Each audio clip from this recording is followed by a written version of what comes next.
Queensland's a great place to innovate. Not only do we have a great business ecosystem here, but we've got a supportive government, we've got a great range of mentors and venture capitalists and investors that are looking to embrace the next startup and take them on the scale-up journey.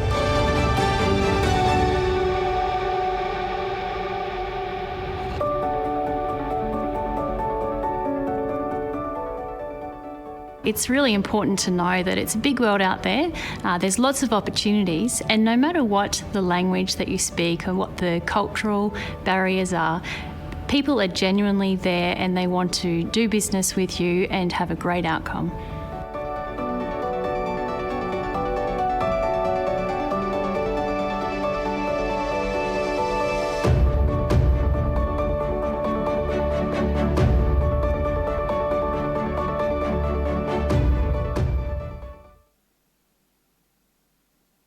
Good morning, everyone, and welcome to the Invested in Queensland Women in Investment Forum. I'm Cherise Mullen, MP, and I'm the Assistant Minister for Treasury and your MC for this morning. To begin, may I respectfully acknowledge the traditional owners on whose lands we meet today and pay my respects to elders past, present and emerging. May I also acknowledge our host for today, the Honourable Cameron Dick, MP, Treasurer and Minister for Trade and Investment, as well as the Honourable Shannon Fentiman, MP, Attorney General and Minister for Justice, Minister for Women and Minister for the Prevention of Domestic and Family Violence, and the Honourable Di Farmer, Minister for Employment and Small Business and Minister for Skills and Training. Today we are joined by 5 Queensland Trade and Investment Commissioners representing regions including China, Korea, Middle East and North Africa, as well as North America. Welcome, Commissioners. I'd also like to welcome our guest speakers and panellists and extend a very special welcome to our virtual audience. We have guests joining us today from a wide range of industries and professions, such as advanced technologies, agribusiness, e-commerce, education and training, manufacturing, professional services, government and health. I'm very excited about this forum today, which is the 5th in a series of investor forums that began in 2021, targeting various industry sectors. This forum is also part of a broader engagement strategy that the Treasurer has embarked on, which also includes investor roundtables, interstate investor roadshows, and will culminate in the Queensland Investment Showcase scheduled to take place later this year. Working alongside the Treasurer, I've had the privilege of meeting with many people who play a big part within the investment portfolio, hearing directly the opportunities and challenges that lay ahead. It's important that we continue with our investment in women and women-led businesses, not only investing in new businesses, ideas and startups, but also investing in organisations that are scaling up and expanding their operations. We also need to continue to empower women to have the confidence to continue with their chosen paths and help attract more women into entrepreneurial and leadership roles. The Queensland Government strives to achieve gender equality, with many of our leadership roles today being held by women. For example, Her Excellency the Honourable Dr Jeanette Young AC, Governor of Queensland, our Premier Anastasia Palaszczuk, the Honourable Chief Justice Helen Boskill, Chief Justice of the Supreme Court, and Katarina Carroll, the Commissioner for Police, just to name a few. Today we will have the pleasure of hearing from a very strong panel of women who are leaders in business and investment, and I look forward to hearing from them as they share their knowledge of their industries and their insights into pathways for success. Please take the opportunity to ask questions over the morning. Today's forum will conclude at 11 a.m, and to begin, can I please welcome to the podium our host for today, the Honourable Cameron Dick MP, Treasurer and Minister for Trade and Investment. Small crowd here. Well, I got the crowd going at 1 William Street. G'day everyone, particularly everyone who's joining us online today. Thanks Charisse for your introduction, and Charisse does terrific work supporting me, working together to deliver, particularly in trade and investment. So g'day to everyone online, thanks for joining us. Thanks to everyone here in 1 William Street. It is a pleasure to be with you for this Women in Investment Forum. Can I start by acknowledging we meet on the land of the Yagara and Turrbal people and pay my respects to their elders past and present. In Queensland, we are on the path to treaty. As a nation, we are on a path to voice, and together we are on the path to reconciliation, sustainable reconciliation that will transform our nation. Since becoming the Minister for Investment, I've convened, as you've heard from Charisse, a number of these forums. But to be honest, I thought it long beyond time that we opened up our discussion on how we can improve the investment environment in Queensland by listening to people other than people that looked and sounded like me. It's clear to me that there are a number of industries and sectors of the Queensland economy that are not drawing on the full talent pool of our state. Today, I want to hear from you about how we can change that together. And that starts by acknowledging the vital role that women in Queensland businesses have played and will continue to play in job creation and in economic development by tapping into new opportunities and by realigning existing business models. Women-led enterprises and women leaders in our communities made a significant contribution to our health response to COVID-19 and now to our economic recovery. So as part of our economic response and recovery, we need to make sure our longer-term economic recovery strategies draw on the wealth of skills and experience that women bring to the table. To that end, I want to do what I can as Treasurer and Minister for Trade and Investment to get the settings right. Maximising the participation of Queensland women in all sectors of the economy is an important matter. It's an important matter for me, but it is a matter of justice, fairness and equity. It is also a critical part of growing the productive capacity of our economy and our state. That's why forums like the forum today are so important. We'll hear both sides of the story, the challenges and the opportunities. We've an outstanding group of speakers here at 1 William Street today. Each of our speakers have made a big impact in their field of endeavour, and I thank them for agreeing to share their insights with us. You'll hear from Nicole Cook from SBE Australia. Nicole's focus is to support women-led companies to flourish and accelerate the sustainability of women-led enterprises and businesses. Angela Young is also with us today. As Director of Startups at BDO, Angela provides advice and facilitates programs specifically designed for founders of high-growth businesses. Lisa Brincat is Chief Operating Officer of She Backs Me. This is a community-owned and operated venture capital firm seeking to increase financial inclusion and support women and non-binary founders to grow their operations. We'll also be joined by Kylie Rampa, the CEO of Queensland Investment Corporation, QIC. In April this year, Kylie was appointed CEO, which marks a positive change in our state's corporate landscape. I've had the opportunity to work with Kylie now for a number of months, and it has been a privilege for me to work with her and to learn from Kylie.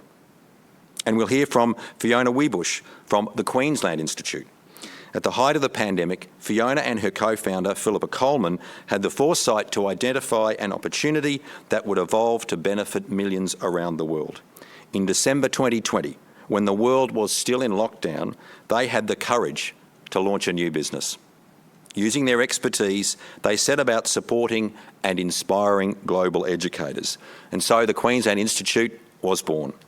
Fiona and Philippa are a great example of Queensland's entrepreneurial spirit. They identified a gap in the market and responded with a smart solution at a difficult time. To paraphrase our state's chief entrepreneur, Wayne Gerard, Fiona and Philippa saw a problem, found a solution and started a business. And the panel will be led by the ever-energetic and enthusiastic Monica Bradley, a trailblazer and distinguished business leader in her own right and a member of the Queensland Innovation Advisory Council. Women-led businesses in Queensland are a vital contributor to our state's economy, and I want that to continue, but more importantly, I want that to grow. We are contributing to a pipeline of opportunities for women in Queensland through the work of our government. We're providing almost $39 million over 4 years for small business grants and mentoring for growth programs. This is so important because women make up a growing part of Queensland's self-employed workforce. We've set aside almost $900,000 for the Female Founders Program to help Queensland women start and grow innovative businesses. In 2021-22, we allocated $140 million over 4 years to revitalise our Back to Work program. That program has supported over 11,600 women to secure employment since it commenced. We're providing more than $500,000 annually for the Investing in Queensland Women grant program. And I'm pleased to say the Palaszczuk Government has exceeded the ambitious target we set for ourselves and our community. We now have 51% representation of women on our government boards and bodies. 51% and counting. There are still obstacles that hold many women back from reaching their full potential across industry and from securing leadership roles. Women face more hurdles when building and shaping a business. There can be a lack of good leadership mentoring for women in business and women entrepreneurs. And as many of you have experienced, it can also be more difficult accessing business finance or investor backing. So today, I and the Treasury and Trade and Investment team look forward to hearing from you about how we can work together to create positive, sustainable change. I'll also be guided by you on how to best continue this conversation going forward. So enough from me, it's over to you. Thanks for joining us this morning. I hope you enjoy today's program.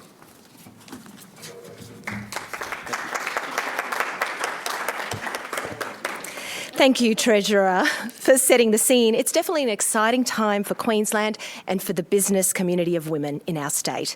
I would like to now introduce Ms Nicole Cook, Chief Executive Officer from SBE Australia. SBE Australia is a not-for-profit organisation that supports women to build and scale global sustainable businesses. They provide support to women-led businesses by connecting them with key investors and professionals, providing programs to help increase confidence for members to think big and empower them to grow their businesses. Nicole will provide an overview of women in business, the trends and drivers where women entrepreneurs are focusing, and the opportunities which lay ahead. Please welcome Nicole.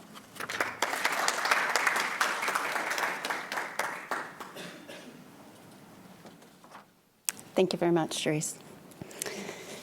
So good morning. I'm Nicole Cook. I'm the CEO for SBE Australia. And before I get started, I just wanted to acknowledge the Treasurer and Minister for Trade, the Honourable Cameron Dick, for hosting us today and hosting this forum, and the entire Queensland Government. It's really important.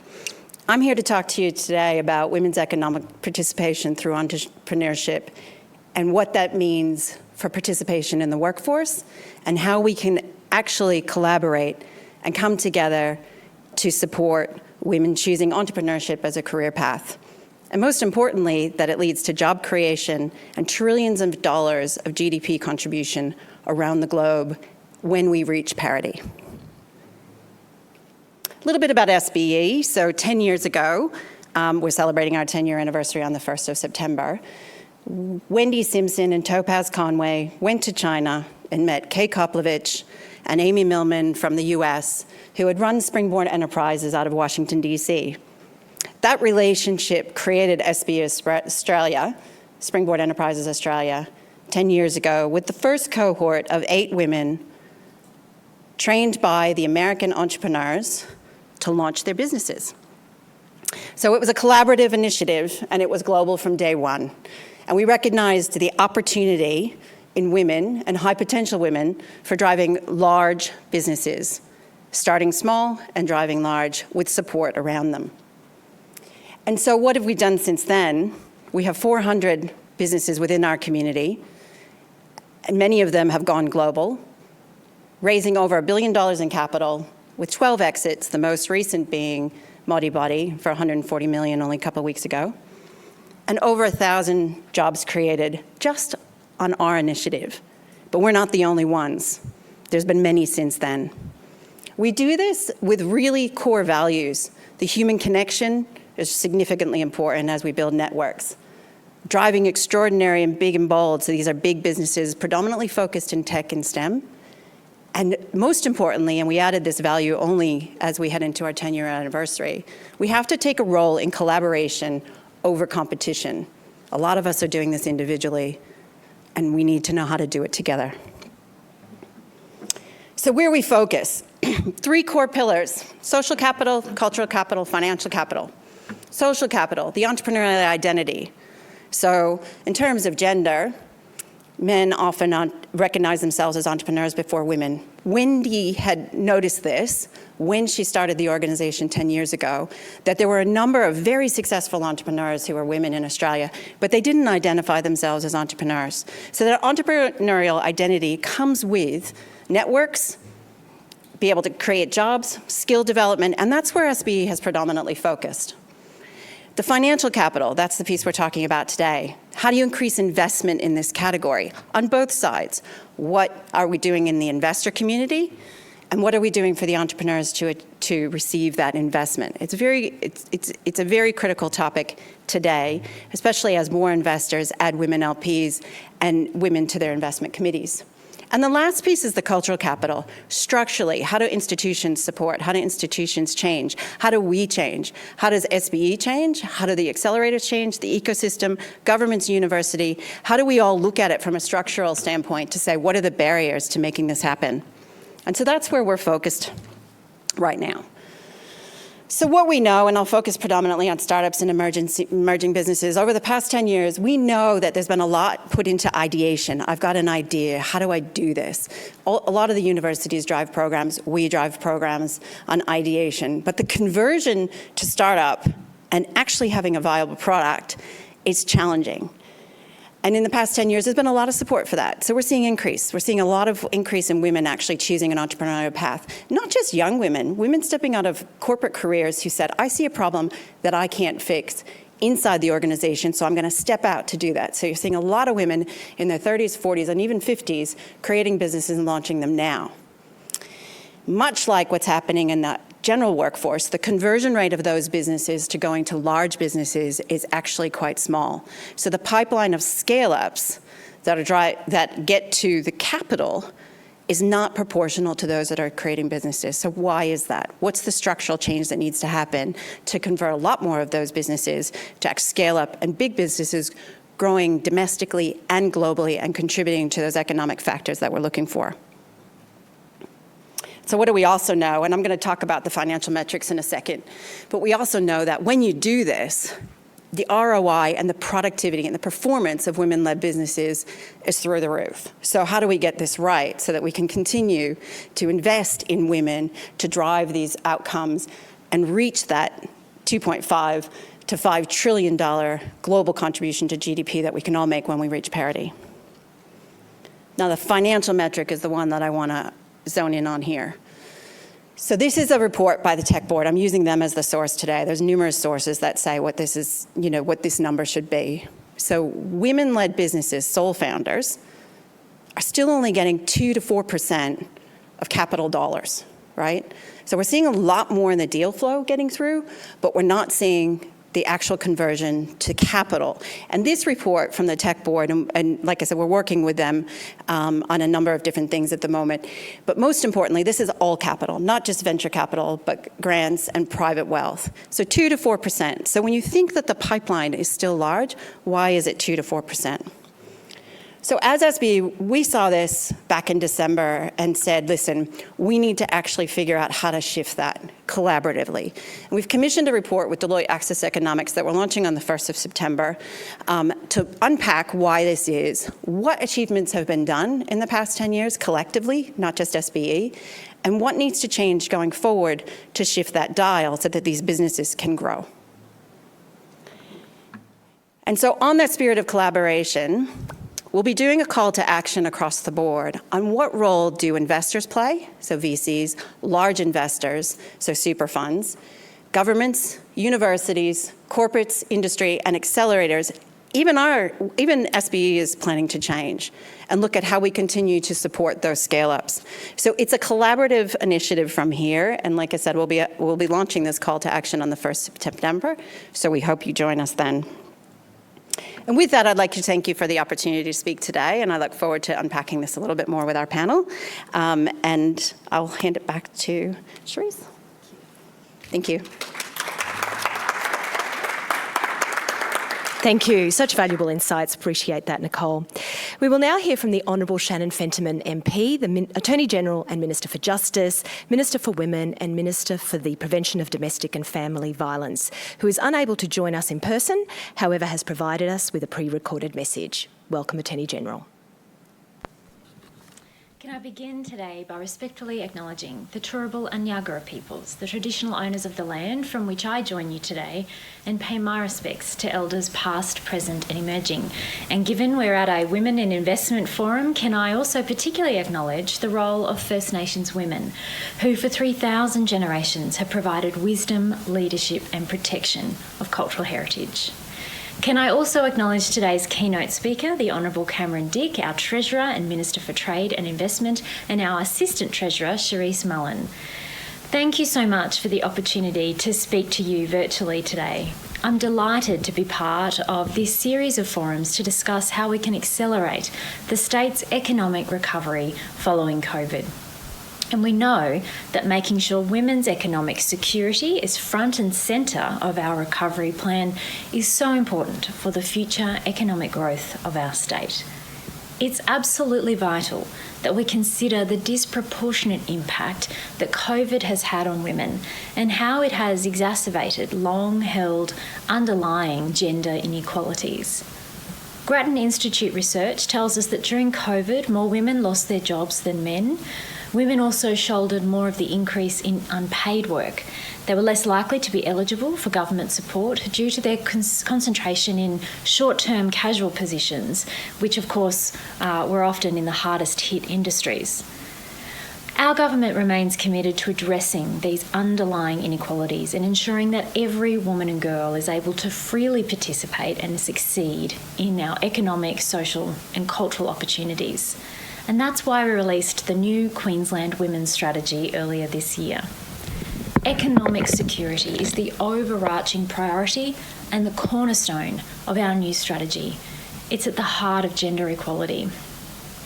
The strategy commits to ensuring that women and girls can have every opportunity available to them to succeed, because we know that real and enduring action must be taken to address the economic inequality that many women continue to experience.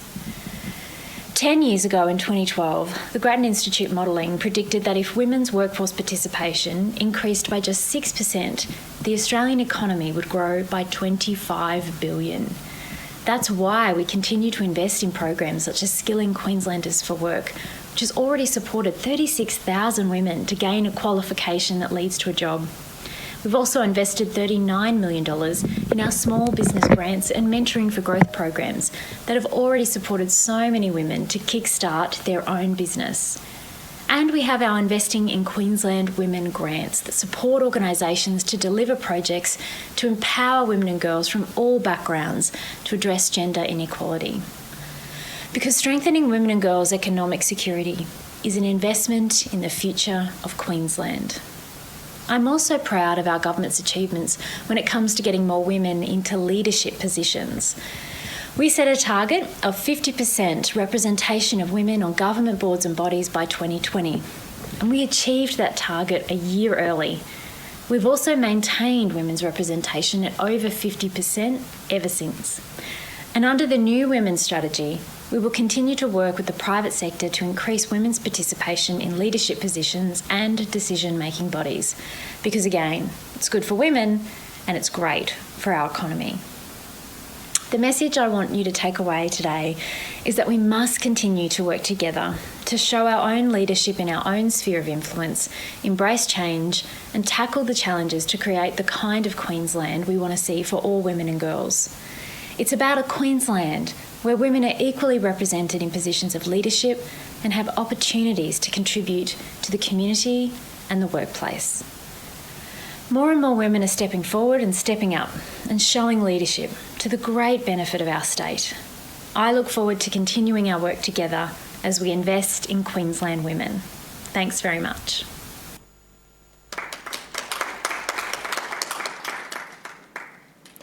Thank you, Attorney General.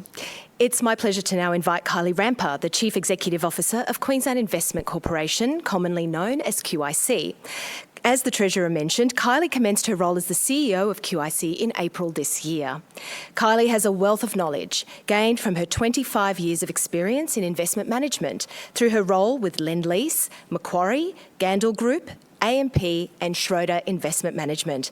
Kylie will provide you with an update on recent investment developments amongst women, gaps and opportunities and pathways of support available. Please welcome Kylie.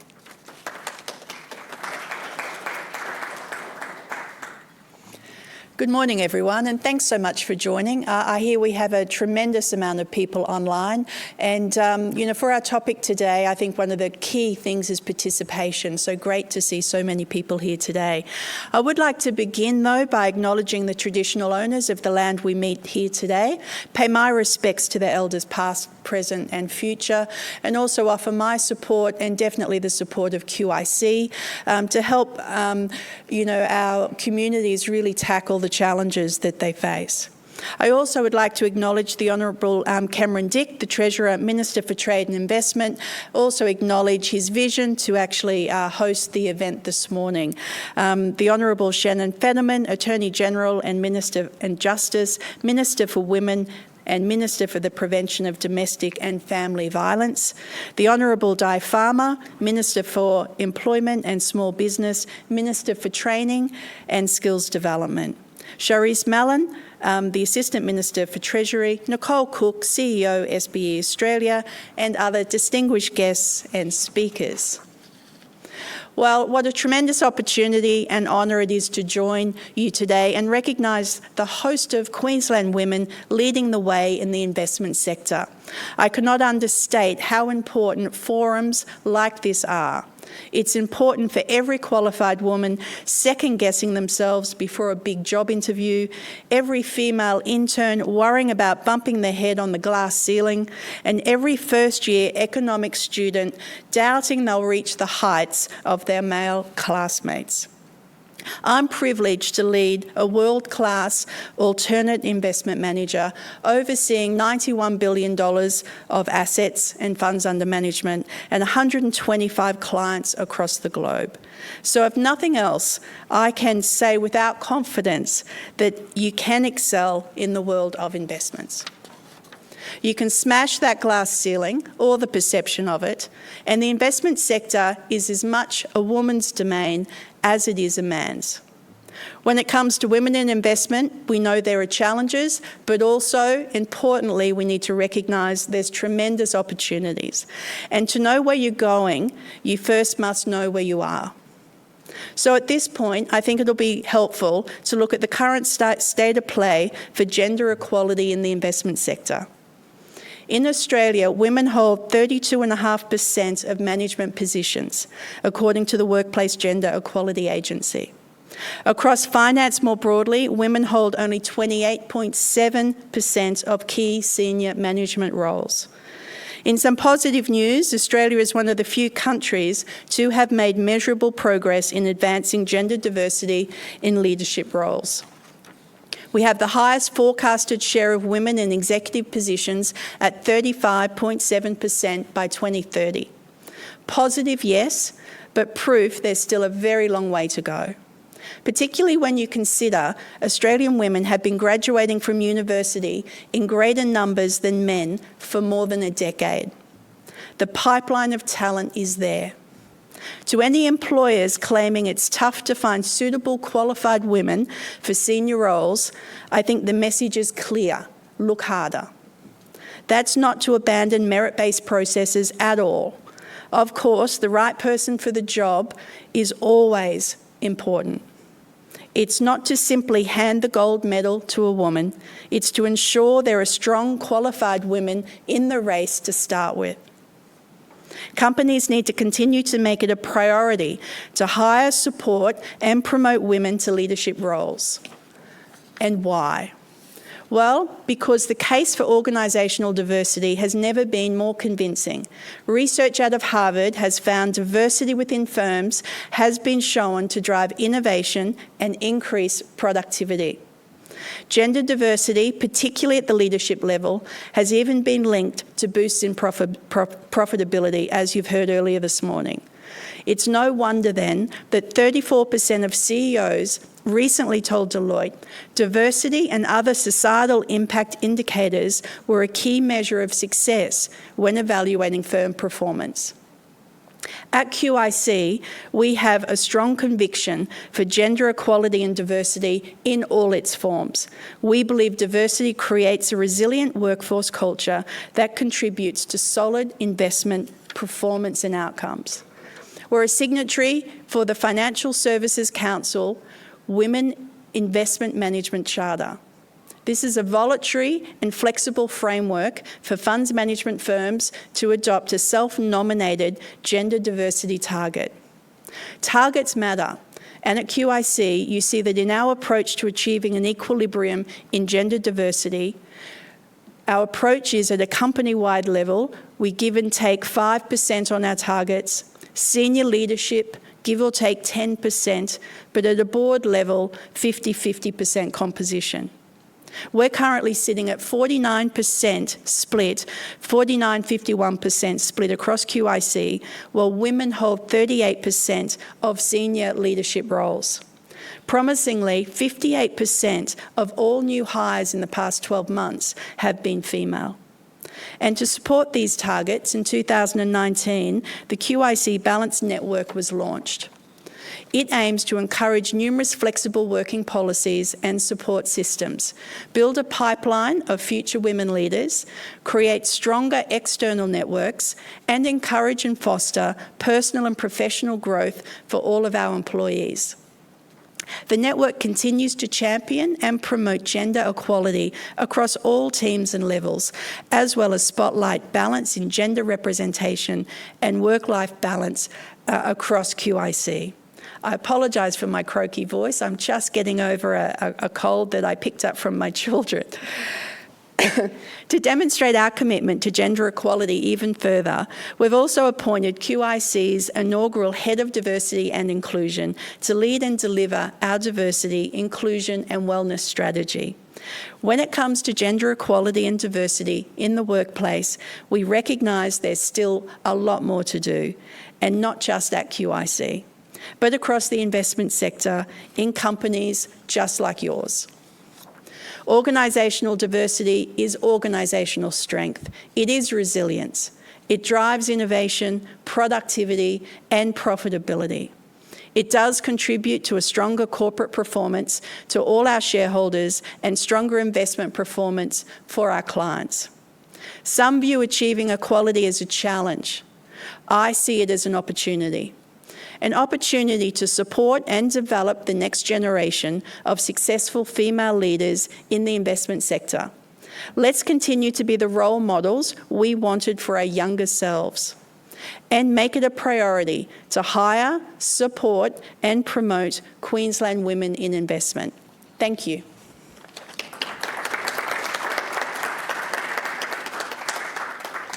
Thank you, Kylie. We now have another important message from the Honourable Di Farmer MP, Minister for Employment and Small Business, Minister for Training and Skills Development, who will say a few words. Please welcome Minister Farmer.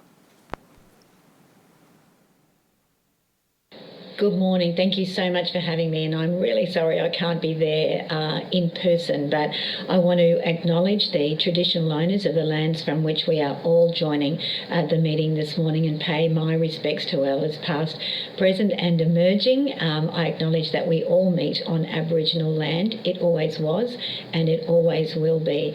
I want to acknowledge the Treasurer and particularly for actually personally wanting to have this forum and wanting to be very proactive about women taking their role in investment for Queensland and for themselves. To Cherise Mullen, the Assistant Treasurer, who I know will be doing a great job as MC of the forum. I've got a few things I wanted to say to you this morning, and I know that you will have had the Minister for Women, Shannon Fintman, speaking to you before me, and we're possibly going to say the same messages, and that is that you can't be what you can't see. We have a women's strategy in Queensland, and one of its major focus areas is women in leadership roles, and in this government we have taken that very, very seriously.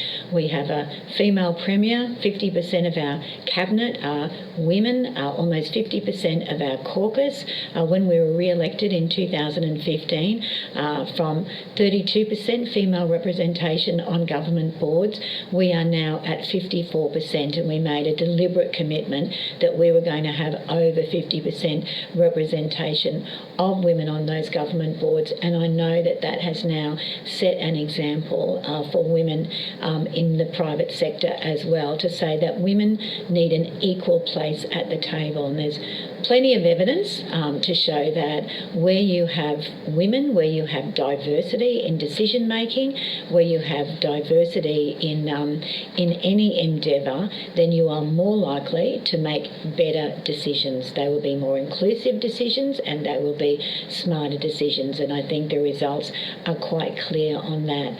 As the Minister for Employment, I'm very pleased to see that female participation in Queensland is one of the highest in Australia, but we need to do so much more. We know that women are disadvantaged. They are mostly the primary carers in a relationship. They are disadvantaged by a range of factors, including childcare arrangements, including inherent bias in terms of being chosen for career paths, and a range of other issues, and we still have a long way to go. I see the current workforce shortages that we're seeing in every sector and every region as an ideal opportunity for employers to change the way they think and to realise that that there's a whole group of people, over 50% of Australia's population, who perhaps they should look at in a completely different way. How can they change their work environment to actually break down the barriers for women and to give women the same opportunities that men have to reach for the stars? We see it in our training programs. We are absolutely proactive about making sure that when we are designing programs, we are looking at how can these programs allow women to be at their best. So here we're talking about investment today. I often say when I'm speaking to big groups of people, for women there are a whole lot of systemic changes that we need to do around gender equity, around the pay gap, around discrimination of all sorts for women, and we need to work on those systemic issues. There's lots to do, but for women themselves, we need to also encourage ourselves to be the best that they can be, to put our hands out, to reach for the stars, to say, I can do this, I can go out and stretch myself further, even further than I thought was possible. And by doing so, knowing that you are setting yourself up as a role model for other women ahead of you. Just by virtue of your being in this forum today means that you are steps ahead of other women who perhaps haven't had the opportunity or the encouragement to put their hands up and say, I am going to do that next hardest thing.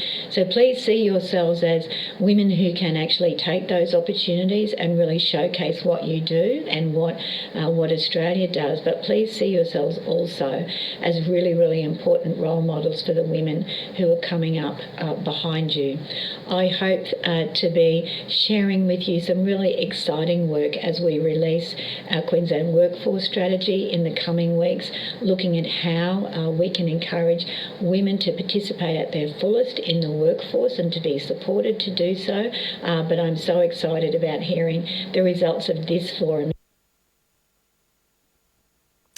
Thank you, Minister Farmer. We now move on to a really exciting part of the morning, and that is our panel discussion, which is being led by Monica Bradley, a valued member of Queensland's Innovation Advisory Council. The Innovation Advisory Council provides advice to Queensland Government on investing in women and talent attraction. Monica will introduce our panellists and moderate the panel session. Monica will aim to provide you with insights from our panellists, including the challenges faced by women in business, how they overcome them, and some of the solutions. She will also explore Queensland's unique advantages for business ventures led by women and the venture capitalists that can support them. We welcome questions from you during the panel discussion, so just a reminder, if you would like to ask a question or make a comment, you can just click the thought bubble icon on the bottom right-hand corner of your screen. Please welcome Monica and our panel for today. Thank you, Assistant Minister.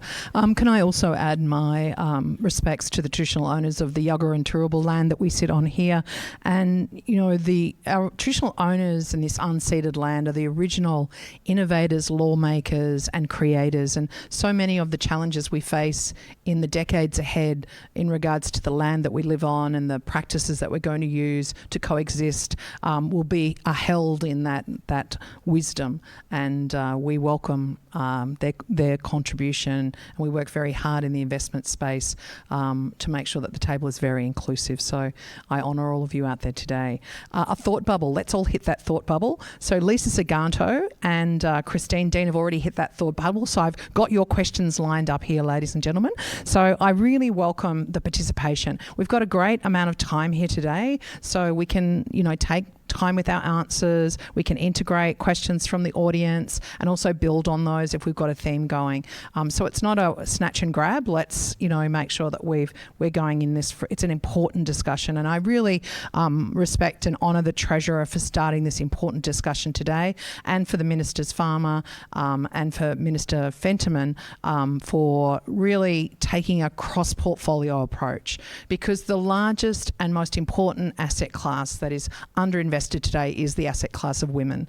And this cross-portfolio approach is really the only way that we are going to systemically remove the bias and barriers that have withheld women's economic participation, and in the future take advantage of the great investment opportunities that sit across women and co-women investment. So thank you very much, Treasurer. We really appreciate the start of the conversation. Right.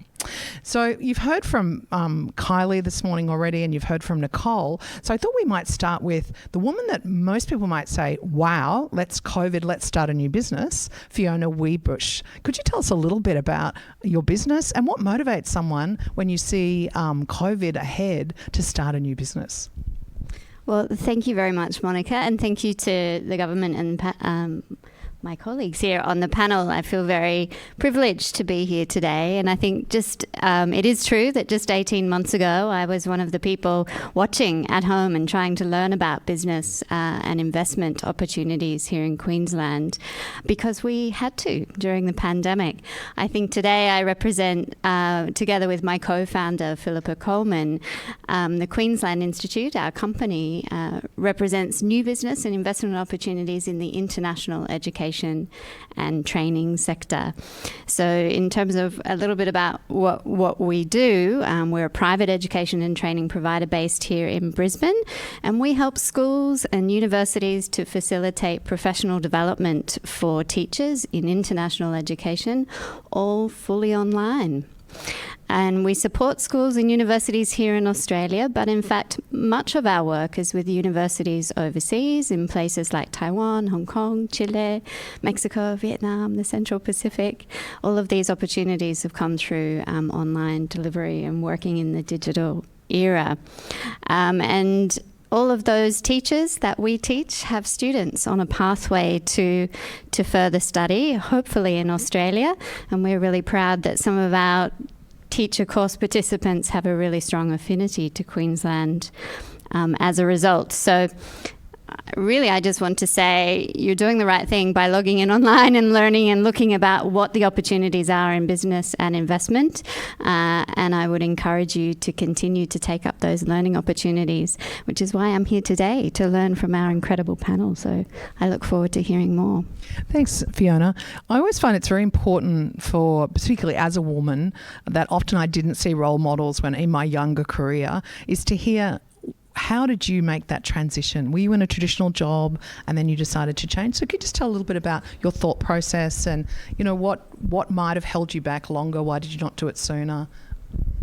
So I come from the university sector and really enjoyed my time with my co-founder, and in fact most of my team are all in education. We were at the University of Queensland previously, and so we'd all been long-term educators in a very secure and stable university environment for many, many years. But as the world transitioned online, we recognised that opportunity to continue to support teachers who were making a really difficult transition into the work that we were doing. We were fortunate to have the skills and expertise that we felt that we could help and provide a solution to teachers who may have been struggling. So really it was about us thinking about, is there a real struggle in our sector that we have the skills and expertise to support, and how do we do that? And do we need to do that in a traditional structure of an institution, or can we do that independently? I had no intentions of being in business ever. So hearing the Treasurer say we have a business that has the capacity to reach millions in the future gave me heart palpitations. So we are continuing to learn and, you know, coming to forums like this and really accessing.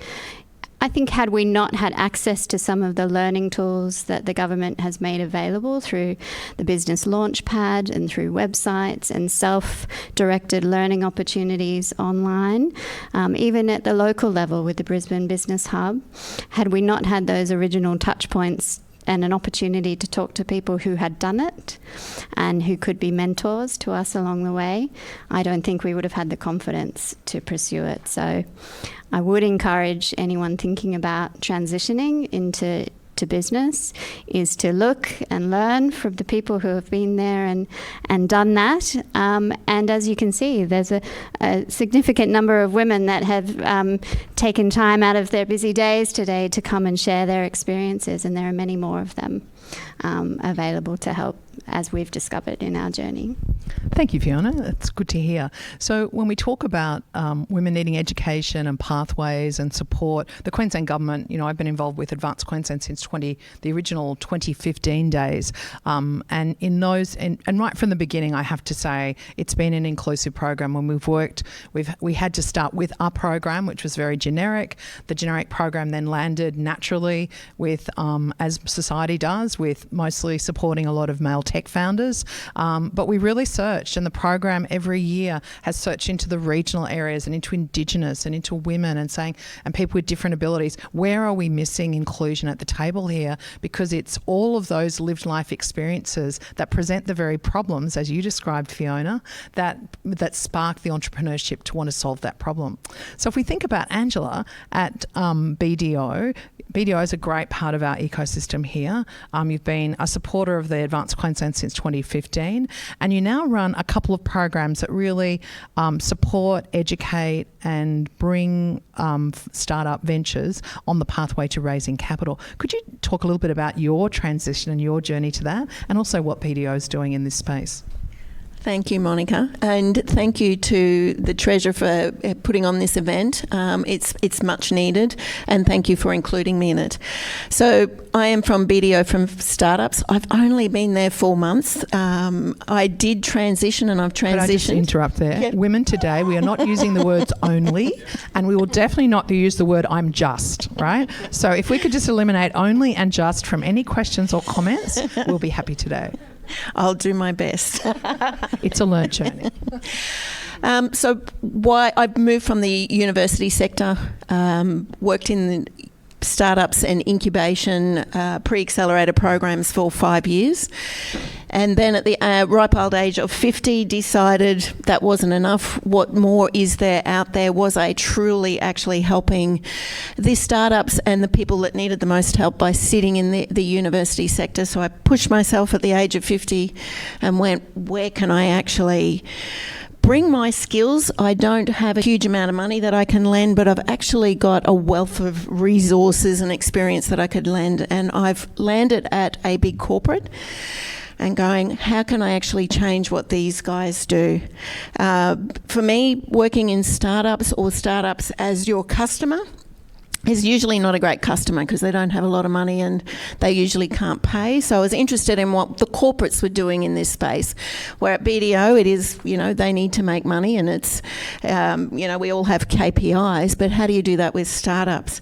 So it was really interesting to walk in there to an innovation program that was run by a strong female, Tanya Titman. It's an all-female innovation office, and to run her program, which is our CEO school and a business growth program that she designed for females in business, recognising that there was a lot of them didn't have the confidence and the business acumen or even the financial understanding to grow their businesses and, truly, live their full potential. So designed a program. We've come along and enhance that for startups, and it's what we actually do is empower through education, and the education is in financial literacy. What are you actually sitting on in terms of what's coming in the door, what's going out the door? How do we use that as a metric of success in the first instance, and then how do we grow that? So that's kind of where I've come from. What the corporates kind of aren't good at, but what they're recognising is that there is a lot of women-led businesses who actually want the support and are reaching out. The problem then is, have they got the capacity to pay? So we've run a lot of programs with Advanced Queensland Help. We're now doing one with Minister Di Farmer's portfolio, working with social entrepreneurs and giving them financial literacy, so being able to touch those people where they can't afford it but can get the beginnings to actually run successful businesses that then tip into, I guess, the corporate landscape of what BDO actually offers.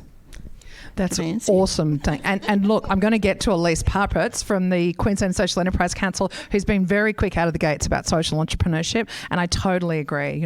The world, we've focused very much on the economic models that Adam Smith lent us as an economist, and the beautiful people that followed him and how we measure success in our economy have been very economically focused. And, the aha moment for me, and I don't know about if any other women could share theirs, was when I came back after my second long stint overseas, and I heard the government tell me bravely we'd had 28 years of uninterrupted, growth in this country, and how fantastic was that? Not a recession in sight. And yet the next article on the news was record levels of suicide and record levels of wealth inequality. And I thought, that's not success for me.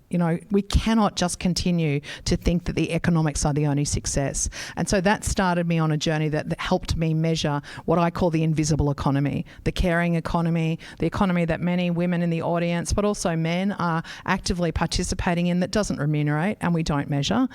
So therefore that contribution, whilst it's very valuable and our countries would not survive without it, actually was not able to be funded appropriately. So the social entrepreneurship movement, which many of women are involved in, are actually reaching out and finding those those social issues and bringing lived life experience to solving them in a very entrepreneurial way, using both the new classes of impact capital, but also reusing grant money. And the Queensland Government's been particularly good in this space in regards to certainly with Minister De Brenny, he's got the procurement part going where we've got some measures around social. I see from a question from some of our others, we could probably do better with some gender-based measures around procurement. Queensland Government is the largest procurer in Queensland, so where you buy matters, and it changes lives and it changes businesses, as does for those corporates out there listening. You know, one of the journeys we're on right now is to bring more corporate involvement. BDO is a great example. You know, Yaz Grigalinas, who's on this call too, a great founder of an organisation called the World's Biggest Garage Sale that actually rescues retail returns out of landfill directly from the groups, has recently raised quite a substantial amount of money from Wesfarmers Group. And we're seeing the investment now start to flow in the seed phases for people solving these social but also environmental problems. So, Elise, we're going to get to your question about social entrepreneurship as we go. But I really want to hear from Lisa Brincat, because we've heard from the entrepreneurial side.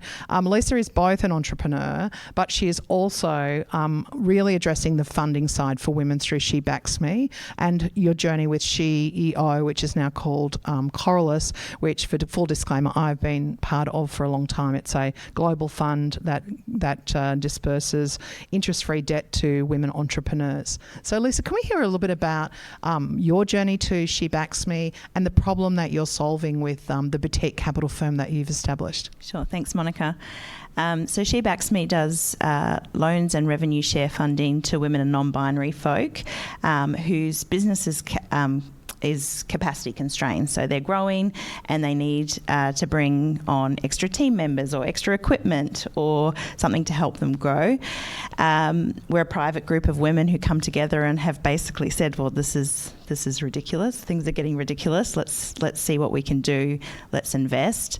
I think probably the best way to explain She Backs Me is to share why we need to exist, what isn't working.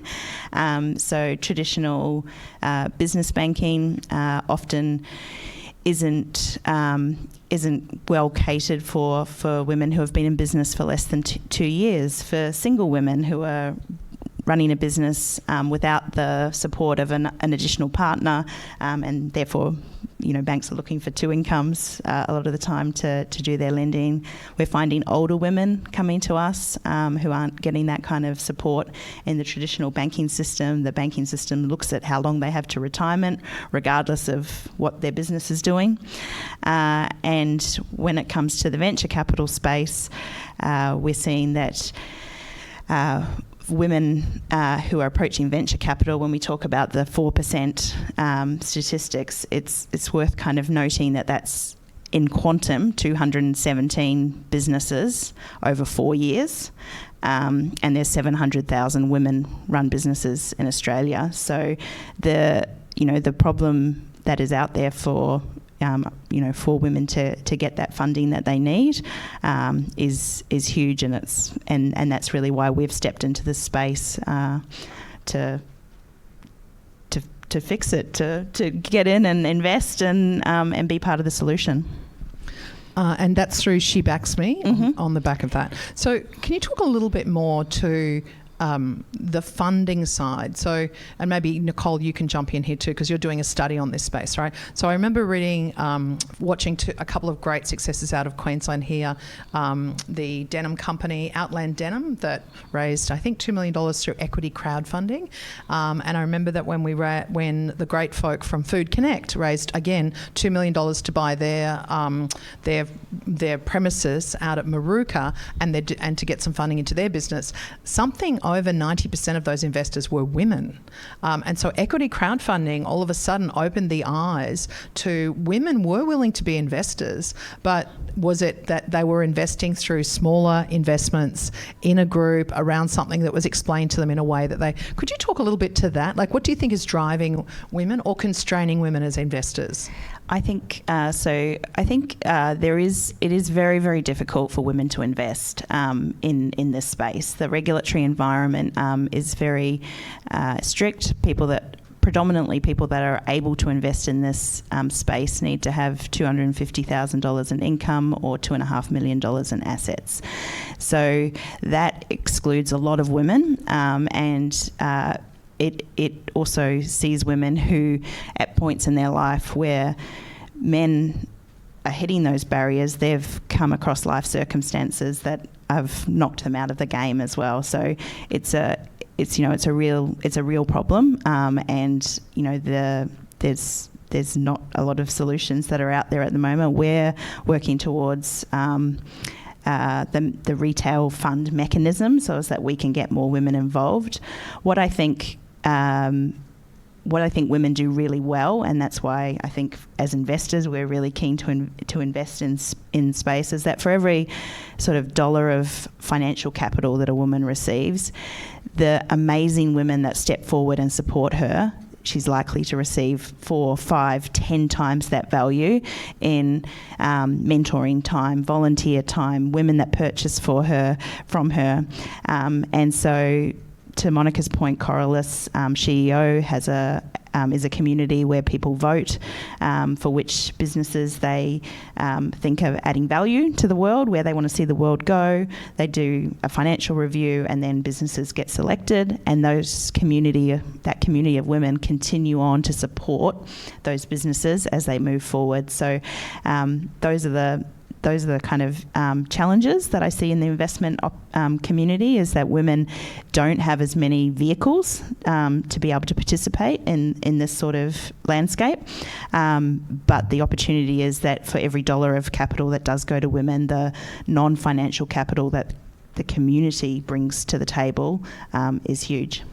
And that was very interesting when I spoke to the founders of Outland Denim. They said 2 things really are critical to their success. One is that one of their investors was the link to a link that got the Duchess to wear their product while she was on the tour of Australia, the Duchess of Sussex, which led to a global expansion beyond belief. And the second one was that their customers are also their investors. And so the minute that they drop a line into Myer or David Jones or one of their high-end retailers, those customers that are also investors are going in and saying, oh, I'm buying this and I'm loving it, and doing Instagram shots, and the retailers are going, oh my God, this brand is great, we have to use it. But really it's actually the investor / customer. Do you see that in the Coralus SheEO and what you're doing as well? Absolutely. I think that what is a really reinforcing cycle that you see in businesses run by women is that women start businesses because it solves a problem. Then women buy from that business because it solves their problem.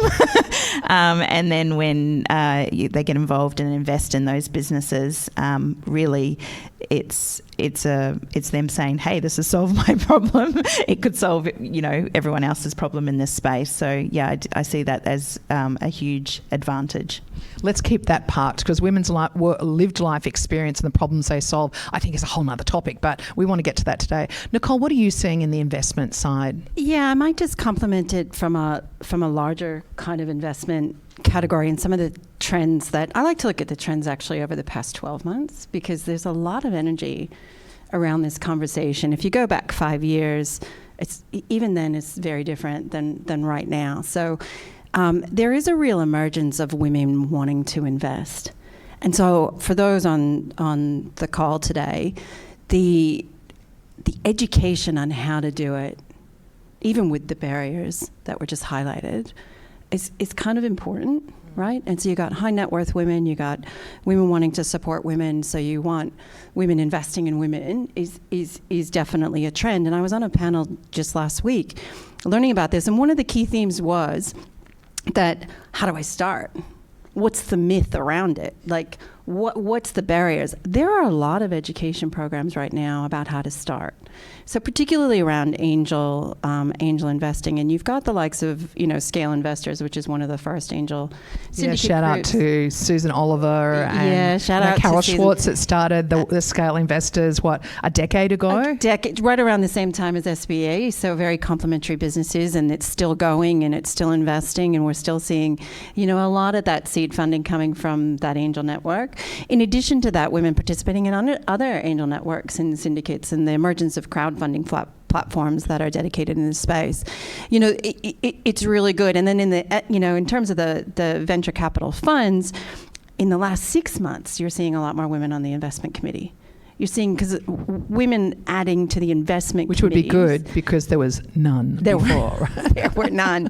And speaking with our alumna last week, Natasha Rawlings, who had actually gone into the University Uniseeds Investment Committee, right, which is a university fund that looks at, backing research, and trying to get the pipeline of women into that investment committee was a challenge. And obviously having her on the investment committee without that, university background actually made a difference, right, to be able to get more women through the pipeline. So I just wanted to highlight some of the positive things that are, that are happening, and point out the programs that are out there. I'm New South Wales. I know the ones in New South Wales and Victoria through the Wade Institute that basically demyth this for you and teach you how to do it.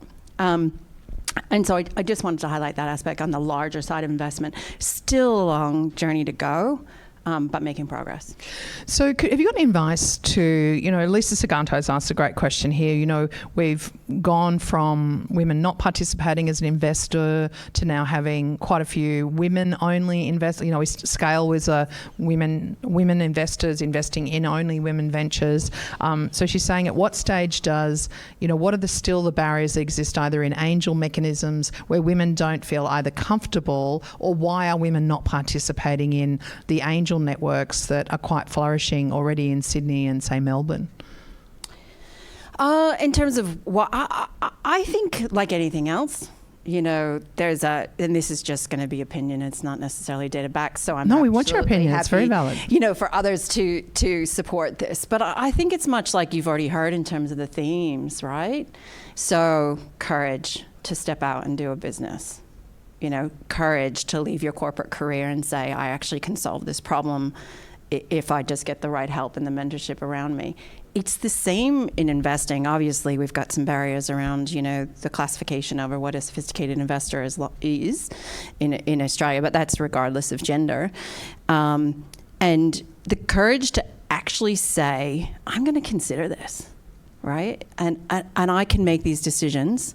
And I can see a good business, and I can see the potential of that business, whether it's a consumer business, a tech business, or life sciences. Life sciences and health has a little bit of a bigger challenge with investment in Australia because of the risk capital and the length required at pre-revenues, 15 years versus 10 years, and that's a big difference. But the courage to actually look at it and say, I've got a little bit of money, I can do this. Is probably one of the barriers that I would think. And that's a common theme across everything I've heard today, is the actual courage to say, I'm going to make this change.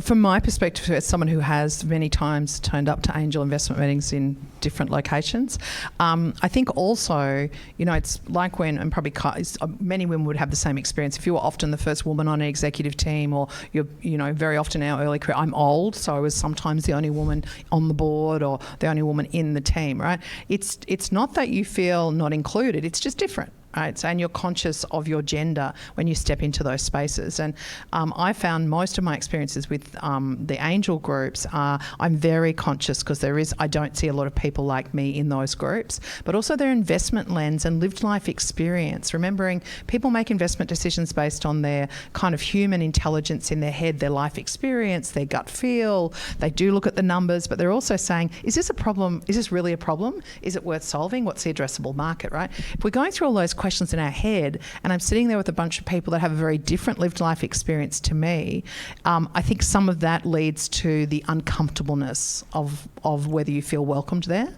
Does anyone have an experience in an angel group that they're willing to have that chat about? I can add to that.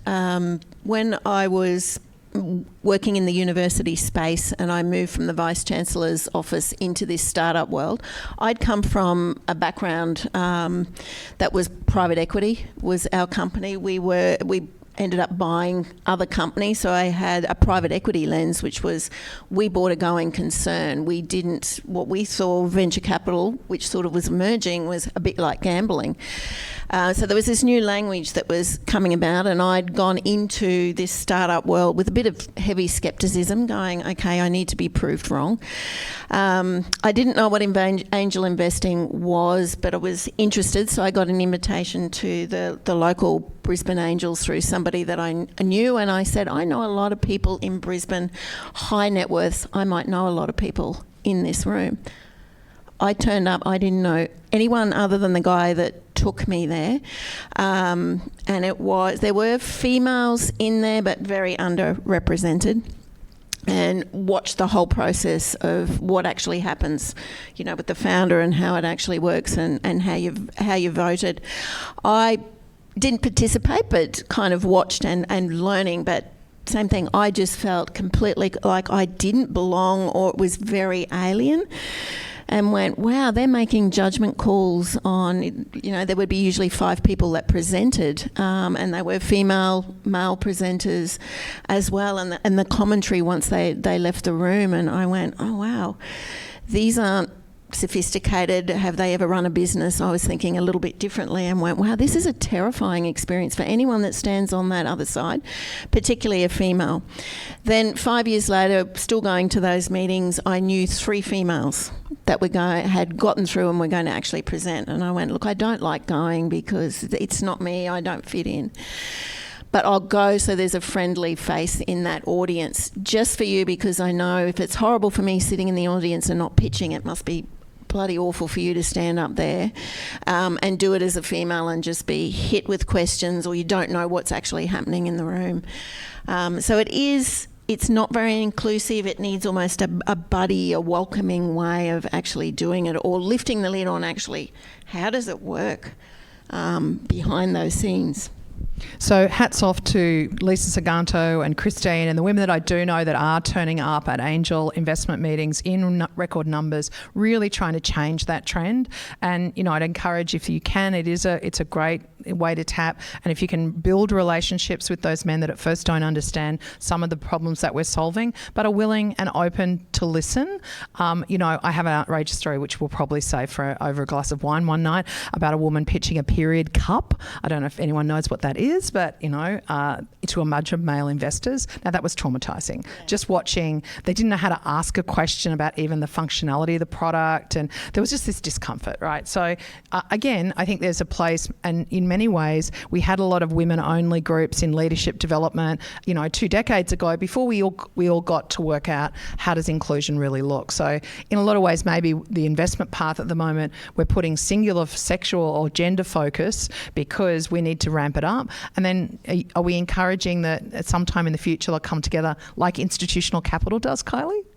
At the institutional level, we don't see the same barriers sometimes that we see at the early stage of capital. Can you talk a little bit to what you're seeing as an institutional investor? Yes. So in relation to investing, or investing in women, but also in the problem, in infrastructure that largely, and maybe that's not the case in the stuff you've done, but often you're building in your previous career like real estate assets, and women are often the determiner or the main users of those assets.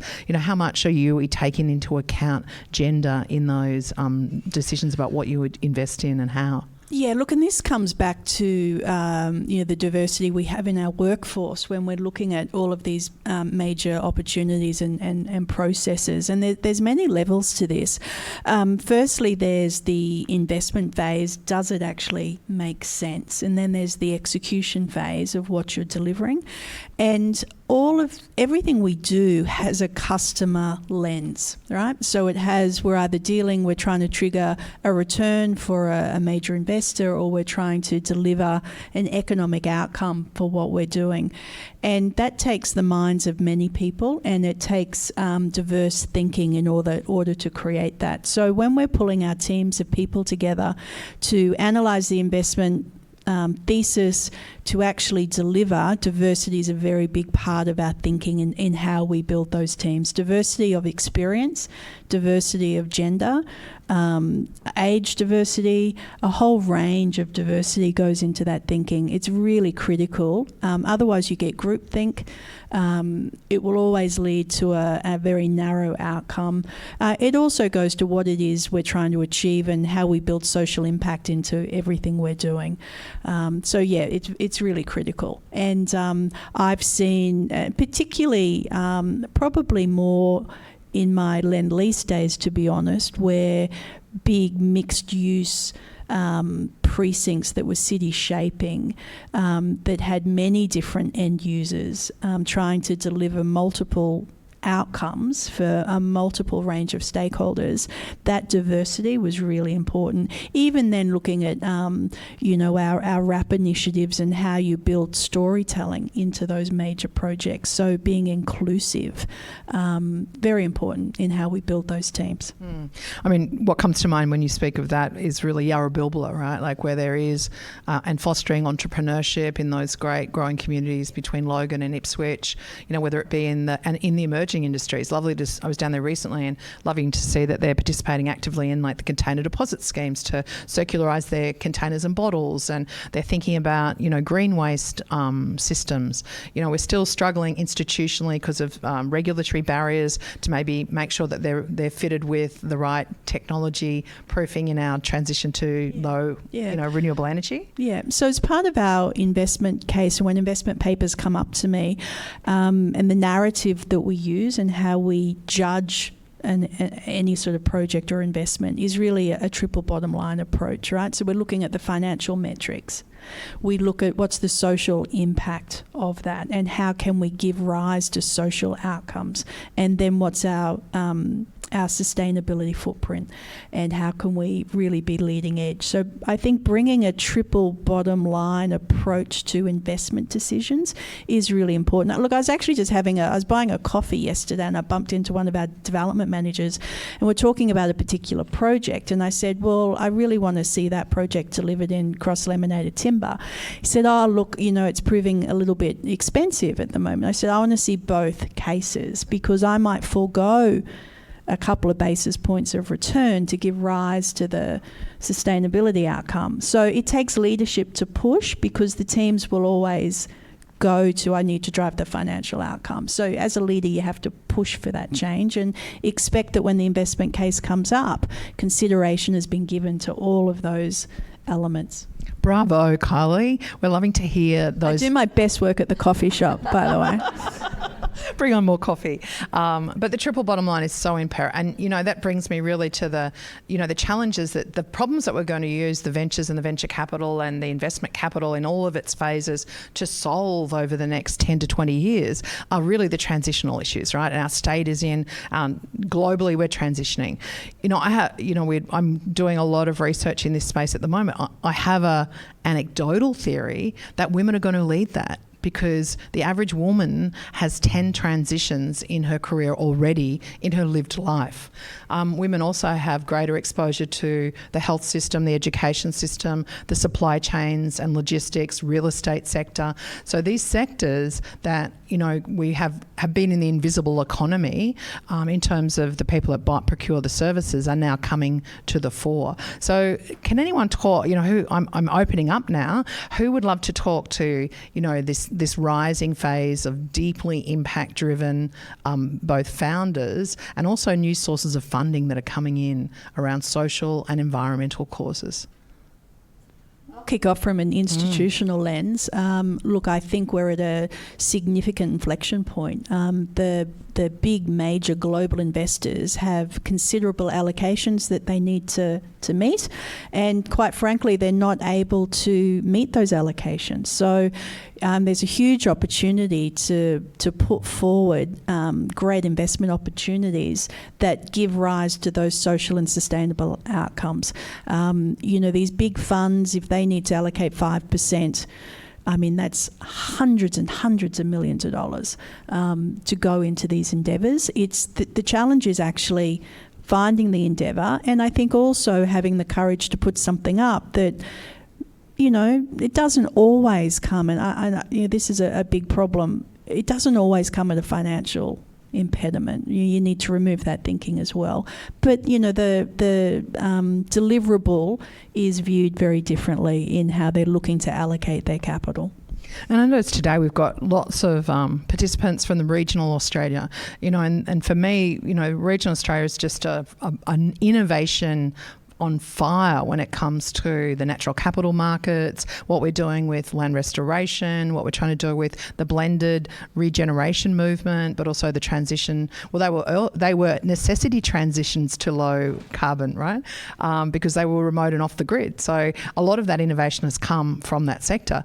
One of the things I notice as a woman, though, and I go out several times a year into the regions, is quite often women come to seminars like this and we talk about it. We talk about angel investing, and they come up and they'll usually come up afterwards. They want to ask a question, Joy. And if you're one of these women, I want you to start asking questions and stepping in. First of all, every woman that's part of a family business across Australia, but particularly in regional Australia, you need a business card that says you're the Chief Operating Officer, right? Because how many times do you go into a family business that's really substantial, multi-million-dollar function, and you're talking to often the male dominant head that recognises himself as the head, and you say, okay, well, what are you doing with procurement, or how are you finding labour? They go, talk to the wife, she sorts all that out, right? And then you go in and you find that there are these remarkable women that are actually the chief operating officers of substantial companies, right? So can I just ask women to just own it, just step in there, get yourself a little business card that says the chief operating officer. Then the next time you go and turn up at the Suncorp Bank and ask them for that lovely agricultural extension loan,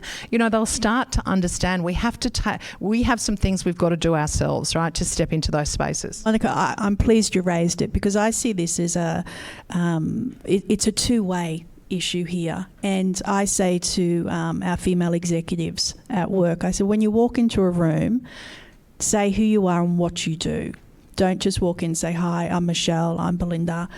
Say, I'm an engineer, I'm an investment manager of XYZ. It gives people context, and it also allows people to have a conversation with you. And I have a saying which is paddle your own canoe as well, which is not about being an island or being isolated, but it's about taking responsibility for your own career. You're actually responsible to drive those outcomes, and you need to work at it. You need to put yourself forward. You need to keep pushing. You need an uncomfortable tension between you and your boss. You need to be pushing. I can take on more. I want exposure to this. And I was so pleased yesterday. I actually had one of our really talented female executives come in. She made a meeting to come and see me about a particular topic. She said, I've been thinking about this. And I thought, that's a good idea. And then there was an uncomfortable pause, and then she said, and I want to do it. Hooray! And I thought, fantastic. And I just had a conversation with her a week ago about you got to ask, you got to push. And so it was really pleasing to see. And I just think that is a game changer. It's an absolute game changer for women to ask, be pushing, in the right way, and you've got to have substance, and you've got to have thought through it and do it in the right way, but just, not worry that you can only do 20% of the role. You already can do 80% of the role. And men come to me all the time and they can do 10% of the role, and they tell me they've never ever been more prepared to do this. And I see it, it's so clear, it's such a dominant theme that everyone on the line, really be thoughtful about your career, what you need, how to expand it, how to get the experience, and, push your ideas and push forward. And we'll get to a couple of other women here. Just on that point, can we just really, you don't have to become men, right? So in my early career, one of the other things that I realised in my 40s was that I was kind of teaching women how to not be men, but to be successful in the man's world, right? Because the systems weren't open to changing, and the reality of maybe where we were in the 90s and the 2000s it was a hard slog, right? So you did have to turn up in a different way in order to do that. I have 7 brothers. It was a bit of a natural advantage. But But really now, this is where the systems change, and government can help us lead that, but also corporations and I see a lot of women starting businesses so they can create the culture and the workplace that they wanted to work in but couldn't find in their working career. So for me, I would say women step into it, but bring all your feminine charm, your lived life experience, all of those things that you might have hidden under the carpet saying, I'm just the mum, or when no one is a just, right? You bring remarkable, important skills that our state and our country needs, and let's get into this game, because if we want to create that world where our daughters and the next generation are not going to have these discussions, we've got to get into it, right? So can I hear from some of the other, Nicole, I know you're dying to get in here. Well, I was dying to get in there on the regional discussion, and now obviously that discussion is just as interesting. But I will talk about the regional programs so over the past 12 months we've run 3, and one in Queensland, with support from the Queensland Government for scholarships into our program. It's the evolve level, so you're emerging in a product. Can I just tell you, the women coming through the regional programs have been outstanding, absolutely outstanding. The applications were oversubscribed. You see a lot of social impact businesses, you see a lot of ag tech, you see tech. So the nature of the regional towns being entrepreneurial at the core and having the support to actually grow those businesses was proven by the programs that we ran. So not only in Queensland, but regional, remote, and rural in New South Wales was only just in June. That cohort was amazing. And again, a mix of social impact and tech and food tech and consumer, and direct to consumer and B2B. It was just an absolute mix. And so, and Victoria, we ran one in Victoria as well. And absolutely amazing. So if you're thinking about it, there are programs. I think it's just education to know that it's out there. The emergence of the theme of being women, again, is really strong in the past 12 months. We're saying we want to use who we naturally are to be successful, and the courage and support around that narrative, and the more women talking about it, it's saying, that's where the structural change can naturally occur, because you're driving different structures. You're not fighting against existing structures. And we're seeing a lot of that too in the conversations. So I just wanted to make sure that I highlighted the success of the regional entrepreneurs has been outstanding. And I'd also add to that, we've got the regional hubs through the Advanced Queensland program, and they've, again, like every evolution, they started and there was a lot of guys turned up and they were tech and the angel group sat there, but we're getting diversity in there now. I was just recently at Tropical Innovation Fest in Cairns, and I was blown away by the innovation in the impact space there, particularly environmental and particularly Indigenous driven. That is a hotbed of innovation that crosses over cultural diversity, but also really genuine environmental land restoration uses. And so I think it's happening. We also got the Advisory Board Centre, which has been a great stalwart here in Queensland, but in other areas, and Advanced Queensland helped co-fund those, which is helping just in the governance area, helping get a little bit of, again, as Lisa talks to with the Bank of Radical Generosity, the Ask and Give Bank that Corylus and Qic run, is often we have underutilised skills that could be contributed either as an advisor into an organisation to help them grow through those early stages where capital is short. But Lisa, I know you're dying to get in here. Can you help us with how you're seeing it? I just wanted to say with Kylie sharing, step forward, put yourself forward, ask questions. I think it's the same in the investment landscape. We're seeing now, I think in the coming decade, we'll have the largest wealth transfer to women that's ever been seen through history. And so as consumers of financial products, ask your superannuation fund what they're investing in. Ask your bank, what they have in their leadership team. Find out if the deposits that are being used to lend would have discounted you as a customer, as a lender, so as that you can actually have these really informed views about where your money is, what it's enabling, and to see, even if you kind of see yourself as a small fish, be reassured that there's lots of small fish. And I've been privileged to sit on a few investment panels for early and seed stage women investors, and it's a privileged space because, really in a good conversation you hear some really interesting and sometimes traumatic life stories that are driving people as to why they're solving a problem.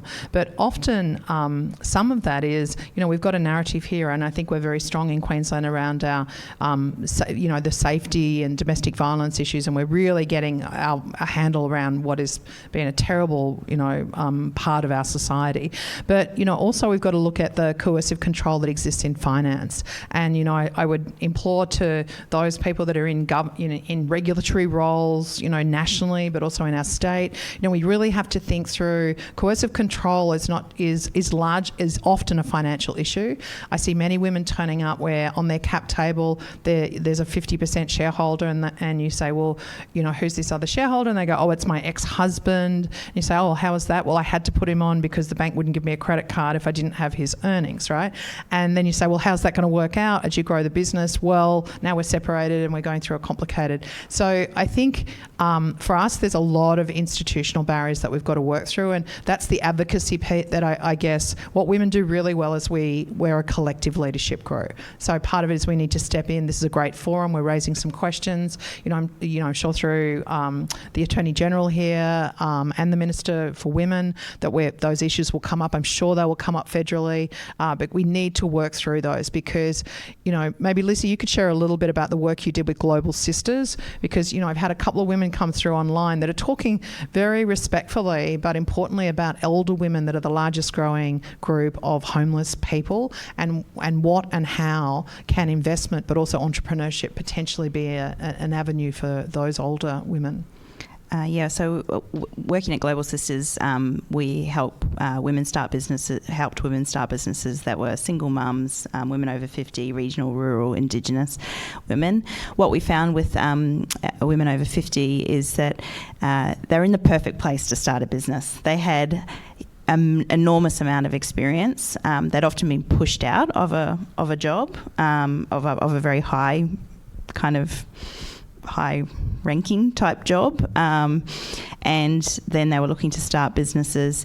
Often it did come with a host of other barriers, whether it be relationship breakdowns, whether it be challenges with teenage or adult children, and this was an avenue to grow a business, but it was like the perfect storm of challenges, I suppose. You're starting a business, you've got all these skills, you've got this whole network of people that you can draw on, but at the same time, you're going to get capital, and you've gone from a secure income to a startup income. You've gone from having dual assets, and the relationship has been broken down. So there's not a lot of places out there that are looking at the business on its own merits. It's always tied back into your personal circumstance, your marital status, your assets, your security, and that's a real problem, particularly for older women who are, in many cases, either starting again or using business as a vehicle to boost their superannuation or to boost their living expense assets in retirement. That was, and I think there's some big gaps for women, but there's some bigger gaps for particular sectors of women that have substantial barriers. I've got a great question coming in here, actually, from Julie Yamamoto, asking about Indigenous investment in Indigenous entrepreneurship and Indigenous women. Does anyone have any experience with that, Andrew? Is that something that you've had anything to do with either through your QT lens? Because I know QT had quite a substantial program under Angela and the Connect to Country programs. There is. It's challenging for women. Then, if we talk the Indigenous, it's even more challenging. I think that comes from a lack of understanding of the space, or not wanting to step in or help, or not knowing how to help without causing offence in that space. So people, before I left QUT, I did a wonderful program that was called Teaching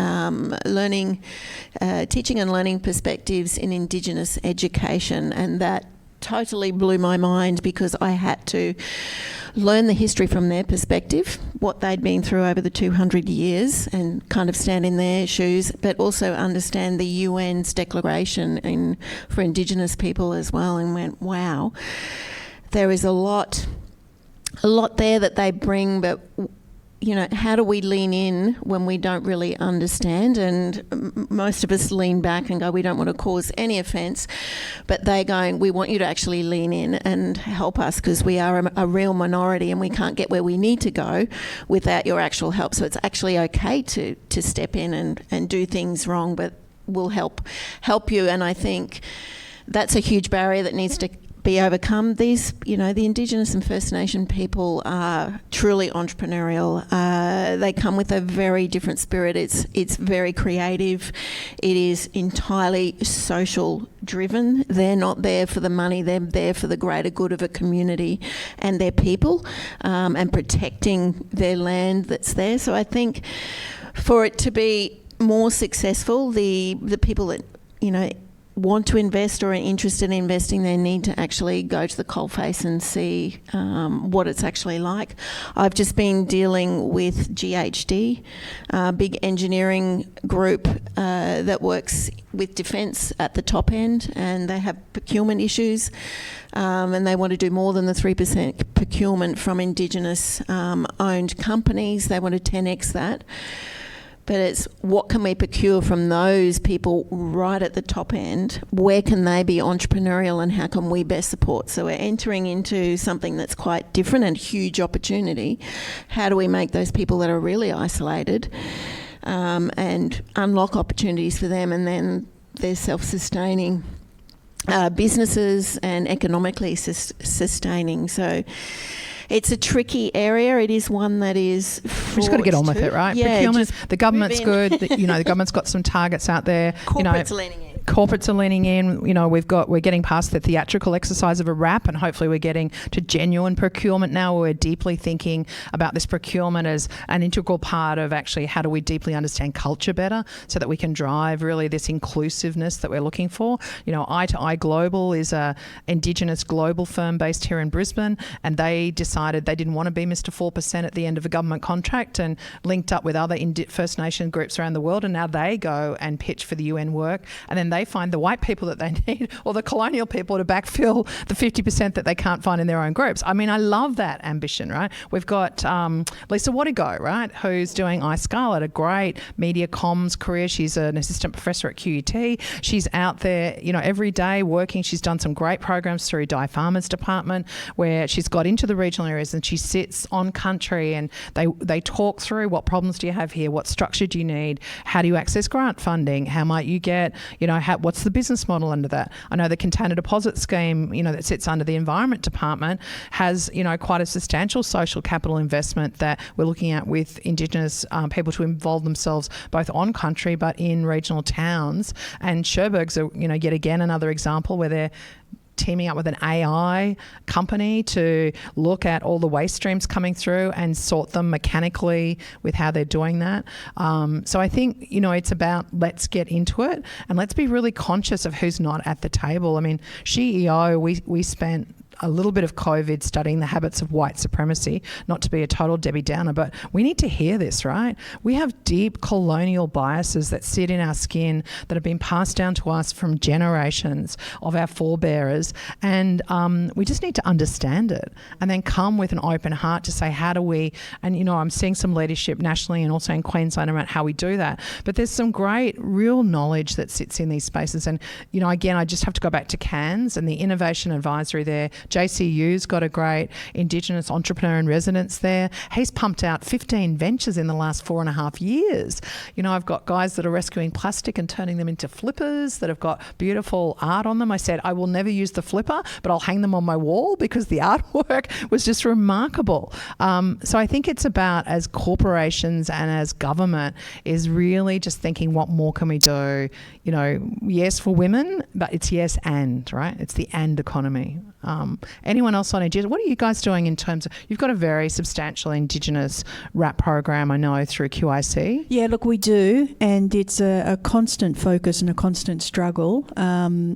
We have our procurement targets, which we find difficult to meet, so we're trying to work through how we can do more, because it's not easy, and the will is there, the capability is there. But yeah, we have more to do. So career trackers, which you're probably using, we bring in. We have career trackers, which is a fantastic program. We have wonderful career trackers. We bring on career trackers every single year. We have some quite very senior Indigenous executives, which is fantastic, and they're great role models. I think it's we want to keep taking it to that next level. Thank you. Excellent. Wow, we've got a lot going on here in Queensland. Fiona, I'm conscious that you are in a growth phase of your business now. Can you tell us a little bit about, have you had to take capital? Again, it's not so much about you, but about what story can someone out in our audience hear from you that will inspire them today to take that courageous step into, or at least consider another pathway forward? Thank you. Well, I think for us, 18 months in, I think, initially it wasn't so much capital and financial investment that we needed. It was knowledge capital. we needed to understand a little bit more about business and understand what was ahead for us. We didn't know what we didn't know. So at each step we were looking for, okay, now I need to know a little bit more about finance. So who can I go to learn more about that?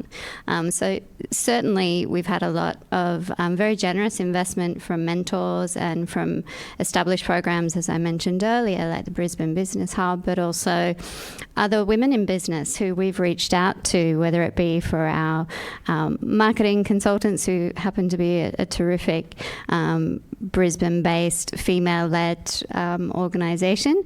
Shout out to Focus Marketing, and also to our HR colleagues who also are women in business. So not only were they providing services to us, but they were also willing to go the extra mile and give us just some advice along the way. So I think we've had investment in that regard. And I think we're only now at the point, as we're looking to grow our business and looking to already respond to new and emerging demands certainly in education, that we know that we have to start looking at additional products, additional services to respond. We know that we want to make deliberate growth decisions, so it's now that we will be looking for our first financial investment. So also part of the reason I wanted to come today and learn more about investment and learn what resources are available to help new businesses as we seek funding, because I think particularly coming from traditional institutions, our first thought for funding is traditional organisations, going to our banks and all those sorts of things. But I'm very aware that there are so many other opportunities available for investment, and we want to find the fit for us. So Angela or SBE, would you like to have a little conversation with Fiona here about the size of her deal and what you're offering investors and who you're looking for? I was going to say, you're right to come and see me just to see what you're sitting on. Do you actually understand from a financial point of view what you're actually sitting on? We teach profit, how to set up your profit and loss balance sheet through to cash flow and runway. And then having a look and going, are you actually investment ready? And what does that mean? We peek underneath and show you what, through an investor's lens, what they're actually looking for and how much money you would need to make for them, and then we kind of work it back to have a look at your business model to see if it flows from there. And then once you understand that, it is, do you need investment? Is there some other pathway that you can actually make your money through growing customer base and actually growing in a big way? Can we just say that really loud again? Really loud so everyone hears it. What would be that other method of funding? Yeah, customers. Customers, right? People forget, money attracts money. So, for an investor, they want to know that someone wants to buy your product and enough people want to buy your product. So work really hard on understanding, do you have customers? Can you grow your customers? Have you got the right business model? People forget that. They come our way and go, I just need to get investment. And we're like, oof. If you think it's really hard to get customers, it's doubly hard to get investment. And if you went into your company to be in control, to be, run your own business and have a sense of control, have a look at what actually comes when you get investment. Now somebody else is in your company and they have the control. So ours is just empowering through, education and knowledge. What are you actually getting into and what does it look like? And what sort of terms might you ask for? The other thing I see, and maybe let's talk some more, SBE, and we often hear women totally undervalue their products, right? Like, I'll have, no disrespect, but a man come in with himself and a big idea and almost no revenue, but but I've talked to all my mates and they all love it and it's fantastic. And someone's probably already given him a couple of $100,000 just on the back of that, and he's got a valuation of $10 million. And then I see a woman walk in the door with $200,000 in recurring revenue, and she'll go, well, do you think I'm worth 500? I'm like, lady, let's not even talk in that realm, right? Like, how, you've got $200,000 in recurring revenue. That is substantial money, right? And they're comparing themselves to reading the AFR. Again, the women, when we're applying for the jobs and we say, I've only got, I think there's 3 things on that list I can't do, so I better not apply, right? We see the same in investment. Do you have that experience? We see there's some fun themes here, even just hearing you speak. One, I think, the advice to go through and say, what are my numbers? What do I look like early on? Don't forget, it's your business to give away. There's this whole conversation around investment, particularly with the different investment vehicles, that I'm at their mercy, that they are some god. But don't forget that this is your business to give away, and how you want to give that away and when you want to give that away is in your control. But the frustrating part is that when you want to give it away, is the investor community ready to see it? This is next comment is not about just women, it's about all founders. You get so passionate about your product that you forget to talk about the business and the growth of the business. And if you're going to seek investment and external investment, they're going to look for what is it going to give back to them, right? On most occasions, and on some funding sources. There's all these new emerging funding sources that are saying, I'm not going to take your equity, I'm going to look at debt financing, I'm going to look at other options, right? And so I think starting with what Angela said and saying, let me just find out where I am and know that part. Know the business growth journey, know where you're going to get the customers from.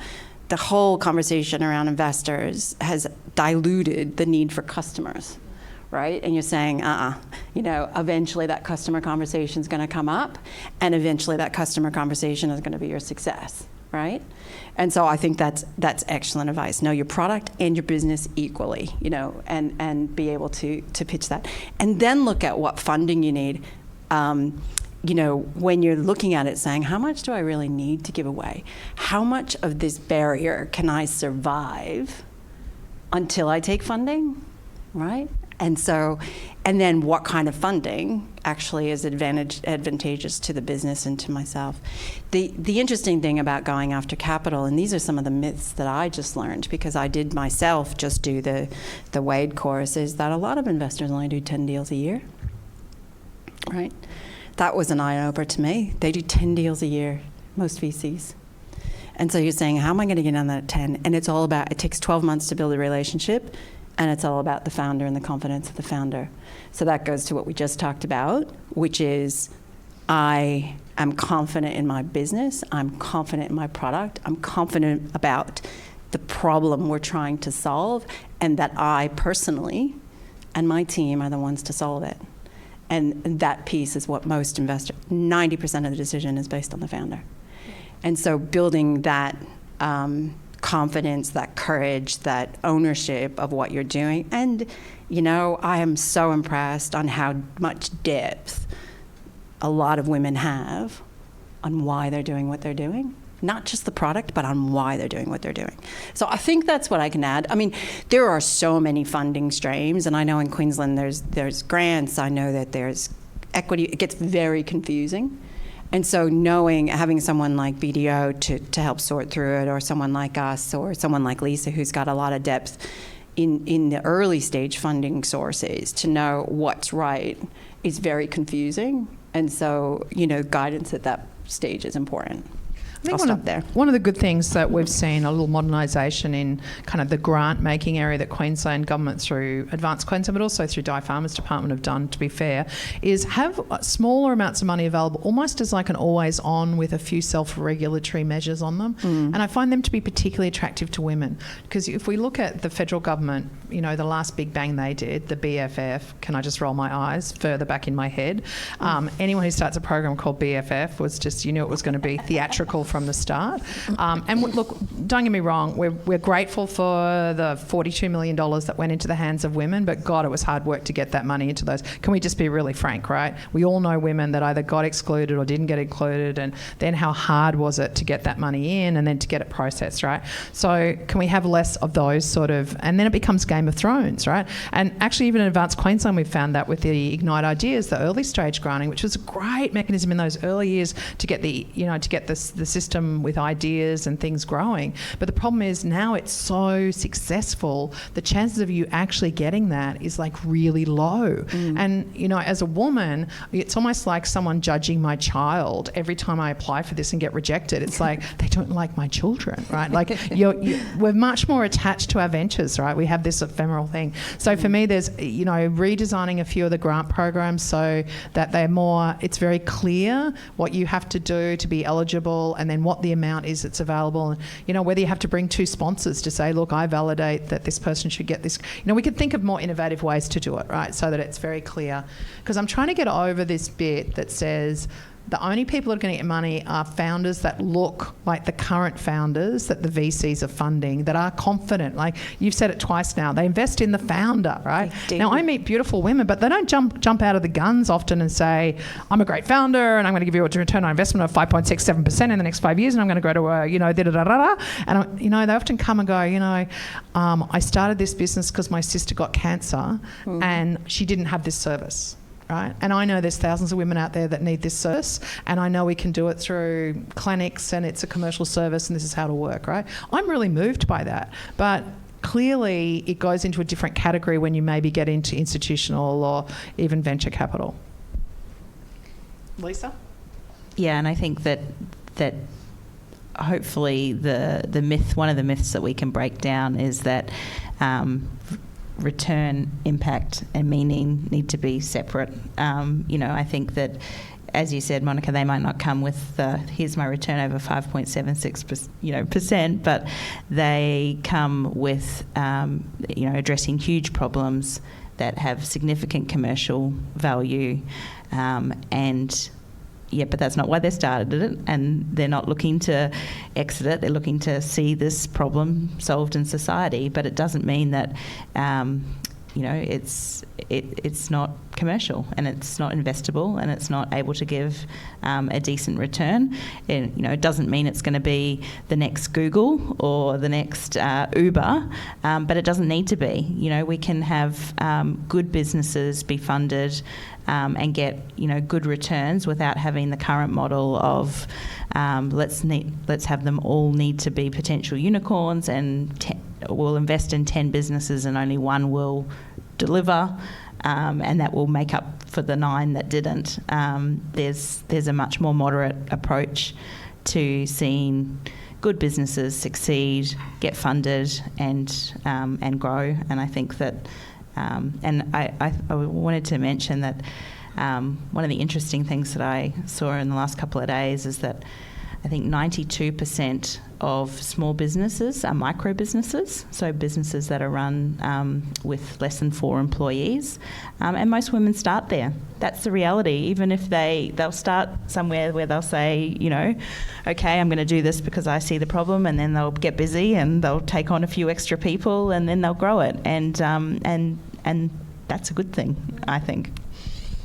the long tail, right? And each of those are real jobs, they're real people. It's, even the Global Sisters, I was a mentor there a few years ago, and watching people escaping domestic violence using Facebook Marketplace and Spotify to sell little bits of handicraft so they could afford their rent. Right, really powerful statement, and so getting funding to groups like that, really important. And then the confidence from week 1 to week 10 in those women that couldn't make eye contact in the first couple of weeks, and 10 weeks later, they're still traumatised people, but they've got that resilience that sits inside them is really the life force that brings ventures to life. So again, how do we tap the resilience that sits alongside some of the lived life experience? I mean, I'm of the opinion that anyone that's actually given birth to a child should automatically qualify for a $500,000 home loan. That should just be the price society pays. Right? And if you had to be a stepmom to someone else's children, then you should probably qualify as well, right?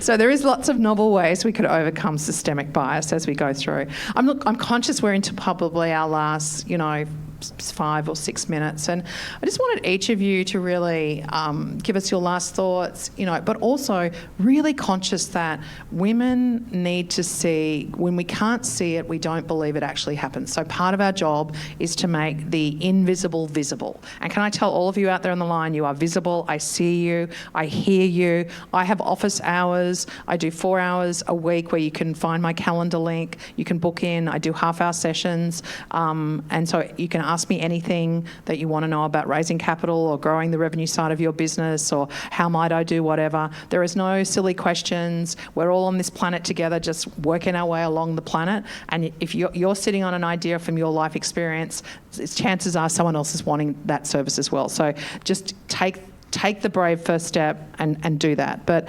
can I ask you to also talk to your business, but also other businesses that you've seen that are run by women that are examples of all different sizes of success? Maybe start with you, Angela. I can. My big message, if this is where we're ending on, a big message to everyone out there, female, whatever, is believe in yourself that you can actually do it.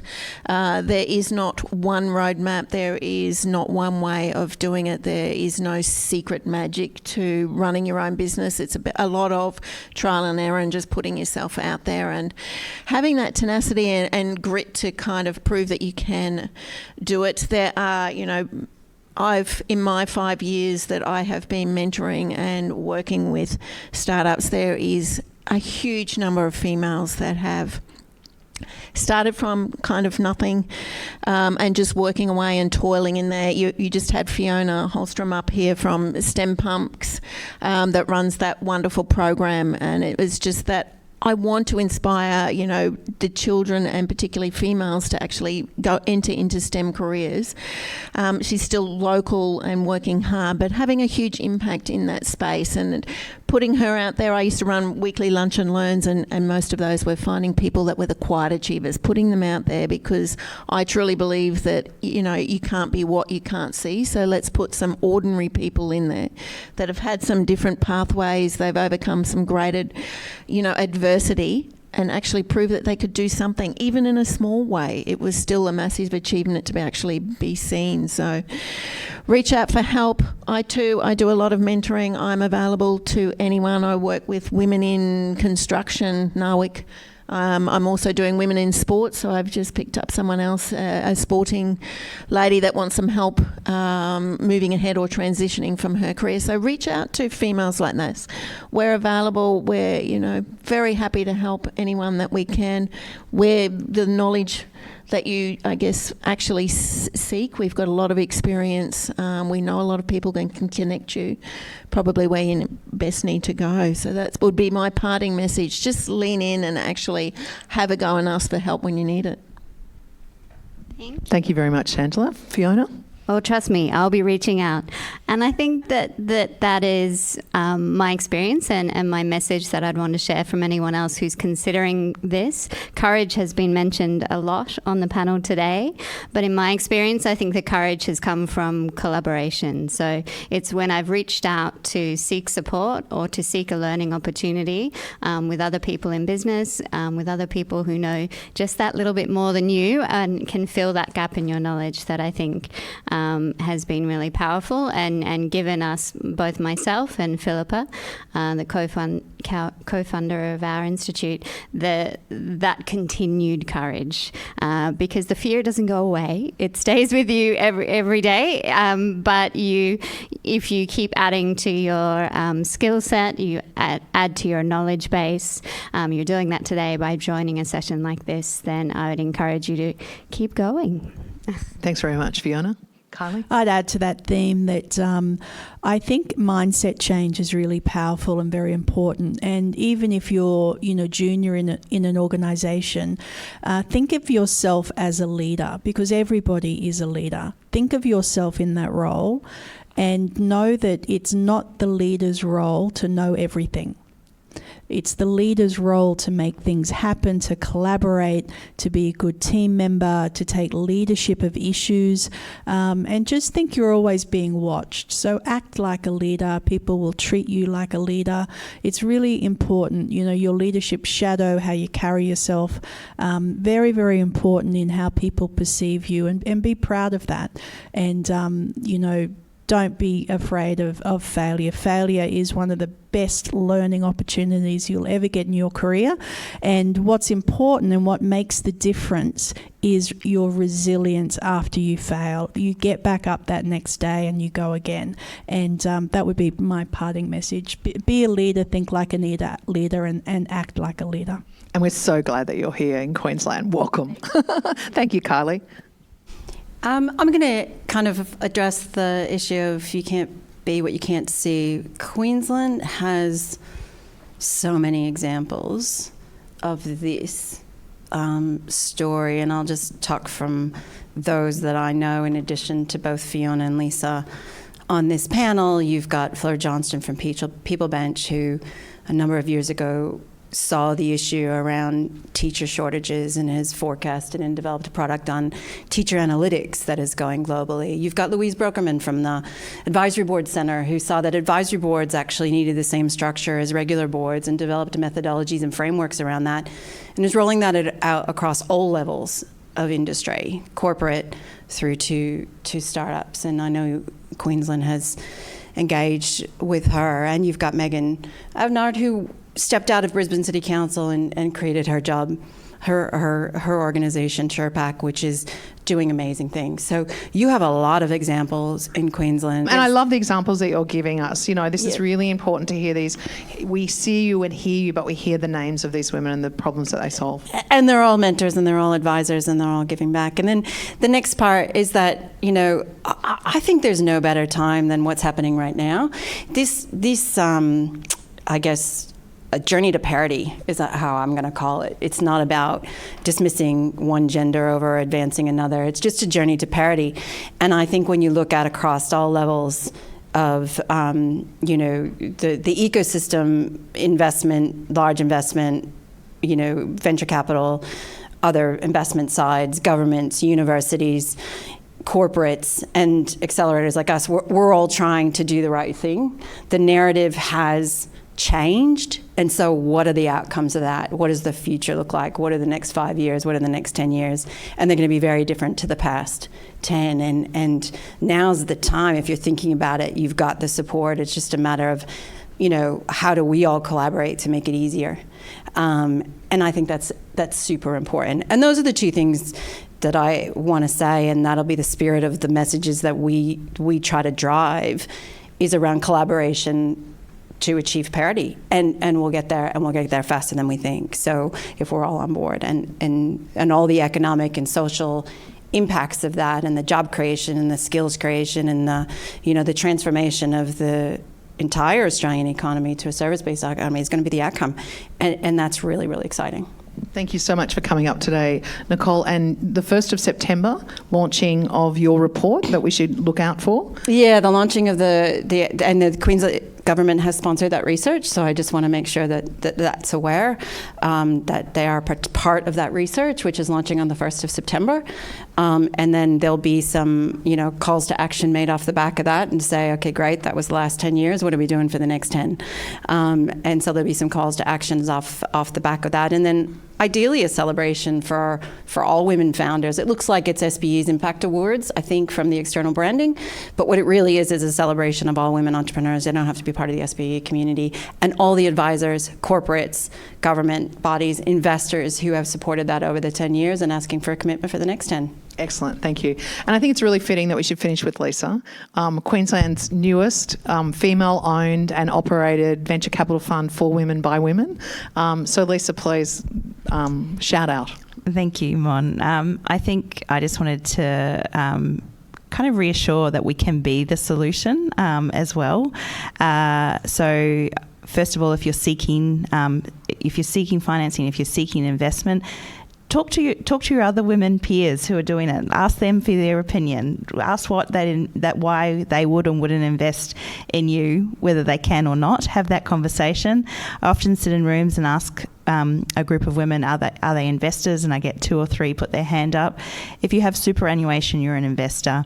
If you own a property, you're an investor. If you've got an investment property, you're a investor. So do look at different ways that you can get involved, and really activate your capital for what you want to see in the world. Bravo, what a great way to finish. And I think this is a great example of the trusted pathways for supporting women and non-binary folks through the journey of creating the ventures that will change and deliver us a better, fairer world has been well served this morning. So thank you, Treasurer, for instigating a very important conversation. I thank all of my colleagues for turning up with their honesty, and I particularly thank everyone that's taken the time online today. And no, you're not alone, you're seen, and let's get into this together. Take care. Thank you, Monica, for so expertly drawing out some really important insights today, and to our incredible panel members for your contributions, your thoughts and your advice. I think today's conversation has been really valuable, and I'm so pleased that we've given it the time that we have. Also, a big thank you to those who have submitted questions online. Due to time constraints, we may not have got to all of your questions, but please be assured that we will ensure all our panellists have access to them for follow-up contact. We are now coming to the conclusion of the Women in Investment Forum. I would like to once again thank all of our speakers for their contribution and for joining us today, as well as all of our online guests who've taken the time to join us. I hope that you have found today's forum beneficial. As Kylie mentioned, we've had an incredibly strong response to this forum today as we explored women in investment. It's a very important topic, and it is vital that we stay connected and keep this conversation going. So please look out for an email that will include a recording of today's proceedings, in addition to an invitation to provide your feedback. Thank you for having me. It's been my pleasure to be your MC, and I hope you enjoy the rest of your day.